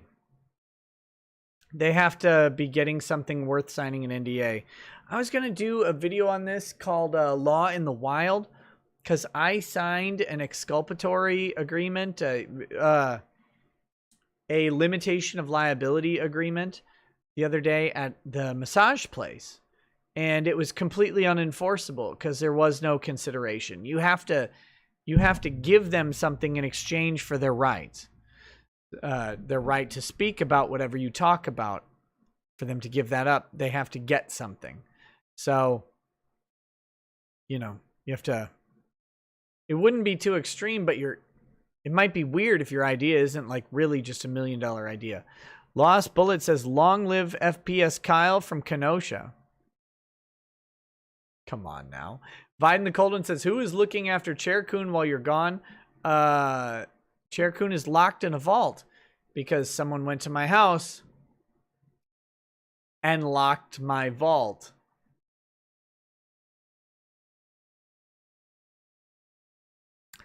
So there you go. So now when I get home, I get to unlock my vault. Dolomaticus says, property matters because you own yourself And if you can't decide to use your own labor how you want, then that is slavery. I agree. Viden the Cold One says, my dad was a bit of a hoarder, so now that he's gone, I need to clean his house of all his shiz. Good luck. Skeetneed says, Nick, don't you know that property belongs to the people? That way I don't have to buy stuff. Real communism has never been acted. Bourbon is gay. Okay. Viden the Cold One says, Nick, bathwater when? Immediately, if it will get me $1 million in a day. Donald, I'd love to go on PKA. Nexi says, average hurricane equals 110 million pounds. Nothing on Monica. She has orbiting satellites. Like Ron. 200-watt studio says, Lady Rackets would make $2 million in an hour. I don't know if she's got the same distribution as Bella Thorne. Mistis Naikoto says, why donate to Bella Thorne when Project Melody is more real than she is? Damn. Joey Jojo says, why did Bella Thorne make that much money? She isn't special. OnlyFans is just pointless and sad. Why pay for such basic stuff? It's free all over the net. That last part is the main part I'll agree with you on. Bella Thorne made that much money because Bella Thorne has cultivated a huge audience through wrestling. Misty Howler says, just so you know, today, August 27th, is Vic's birthday. So everyone send some birthday wishes to him. There you guys go. Make sure you send Vic a happy birthday wish. Mike Smith says, tuck and roll. Rhinosaurus Rex says, either the kid got lucky or he's a hell of a shot. Blew the arm open of the guy who false surrendered and then pulled his sidearm. Kept calm as well. Keep calm and AK on. Steph Dev says, are they people really or just carbon-based life forms whom are godless? Whether or not you believe in God, God is in you. Joseph Kerwin says, it's the pool Rekieta pipeline. Mario Carter 13 says, meme magic. One of the victims was convicted pedo. Hilarious. Shadow Kane says, from what I could tell watching CJ TV filming the Kyle. Oh, wait, no. He had a different one up here. Shadow Kane says, hey, Nick, cheers. I'm still not sure why they went after the Kyle. They all started out running towards some incident / shots fired and then started attacking the Kyle. Why did they randomly attack him? Don't know. Doesn't matter. Killer Combo says, criminals become heroes when they die to police and then more crime is committed in their names. Demolition Man says, is it true one of the casualties was a sex offender? Looks to be true. Synapse says, that feeling when you just log in the stream and it's about laws covering ninjutsu? God, that was my favorite part. Tet says, anyone notice that the NFL, NHL, NBA, I don't know, my BFF Jill, all chose to stage this no-play walk-off shit at the only time when they have no paying ticket holders to piss off? Hashtag woke slacktivism. Yeah, and I think that's why no one cares. Like, the league doesn't care, nobody cares. Dark Wizard 83 says, of course, Wisconsin is full of ninjas, Nick. Haven't you seen Surviving Edge Weapons? Nope. Gawker's Death Rattle says, that copy of Huck Finn is the one I had as a kid. Awesome. Very cool. No one important says, I'm going to break into your house, Nick, sneak into your bedroom, and literally mark out all the N-words in it. Mwah. No. No. I will keep it under my bed. Trees says, joy, no. Catharsis, oh yeah. I think that's related to watch people die. Malachi Gaming says, in Nth, Texas, so North Texas, so no rain or hurricane, just heat. But I had my first video to reach not only 100 but 200 views today. It was a meme vid over gaming talk. Awesome, Malachi Gaming. Keep going, buddy. Congratulations on that. And guys, each one of those little milestones when you're starting out, it's encouraging as shit, actually. Hurtbox TV says, the drugs don't matter because the knee on the neck would have restricted breathing and accelerated any cardiovascular issues from ODing on any drugs. Thank you. Said more eloquently than I could. Mario Carter 13 says, plot twist, he self-identified as a cop. Talking about the kid in Minneapolis. Chris Canmore says, do people know he shot himself? Why did he shoot himself? What the hell is going on in this world? Man, I think my simulation is turning bad. Tech support. People don't want to know that he shot himself. They don't want to know that he shot himself. Kolfi 2A wannabe Hunan Muhammad says the self-identifying cop has increased police hit rate with his 100% accuracy. Skeeny says, Nick, did you see the new Miami Police Autism Awareness Vehicle over there? Also, notice how Susan of YouTube and Ethan Klein are in the same ethnicity bias. I'm not in Miami. I'm actually several hours away, so no, I didn't see that. Nick's Hex says, please invite Vickers on. He's hilarious. And then Cerno says, DA should have simply not charged Kyle for the sex offender's murder. That would have been a public service, even if it was intentional. Oh, damn. Brutal. Brutal. All right, guys. All right. Thanks for hanging out tonight. I gotta get over to Twitch. I also gotta make some ice cream. We'll talk to you soon. Have a good night. Peace. Peace.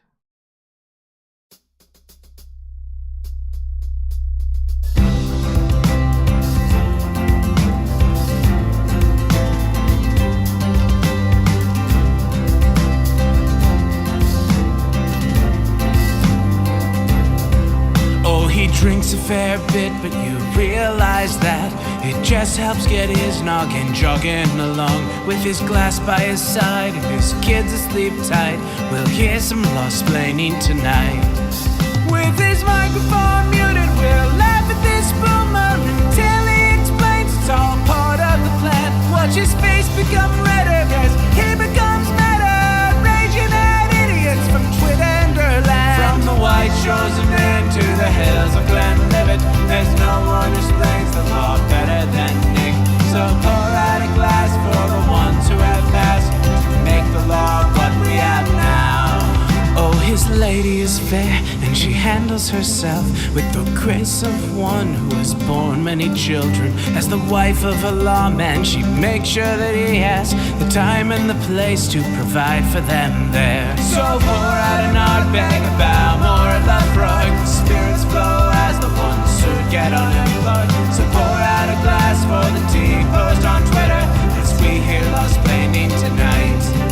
From the white shores of Nairn to the hills of Glenlivet, there's no one who explains the law better than Nick. So pour out a glass for the ones who have passed to make the law what we have now. Oh, the guests are all plentiful, from Doug T to Drexel. They bring their perspective and spice to the mix. But the reason we're here and the one that we cheer is the one who is showcasing us his career.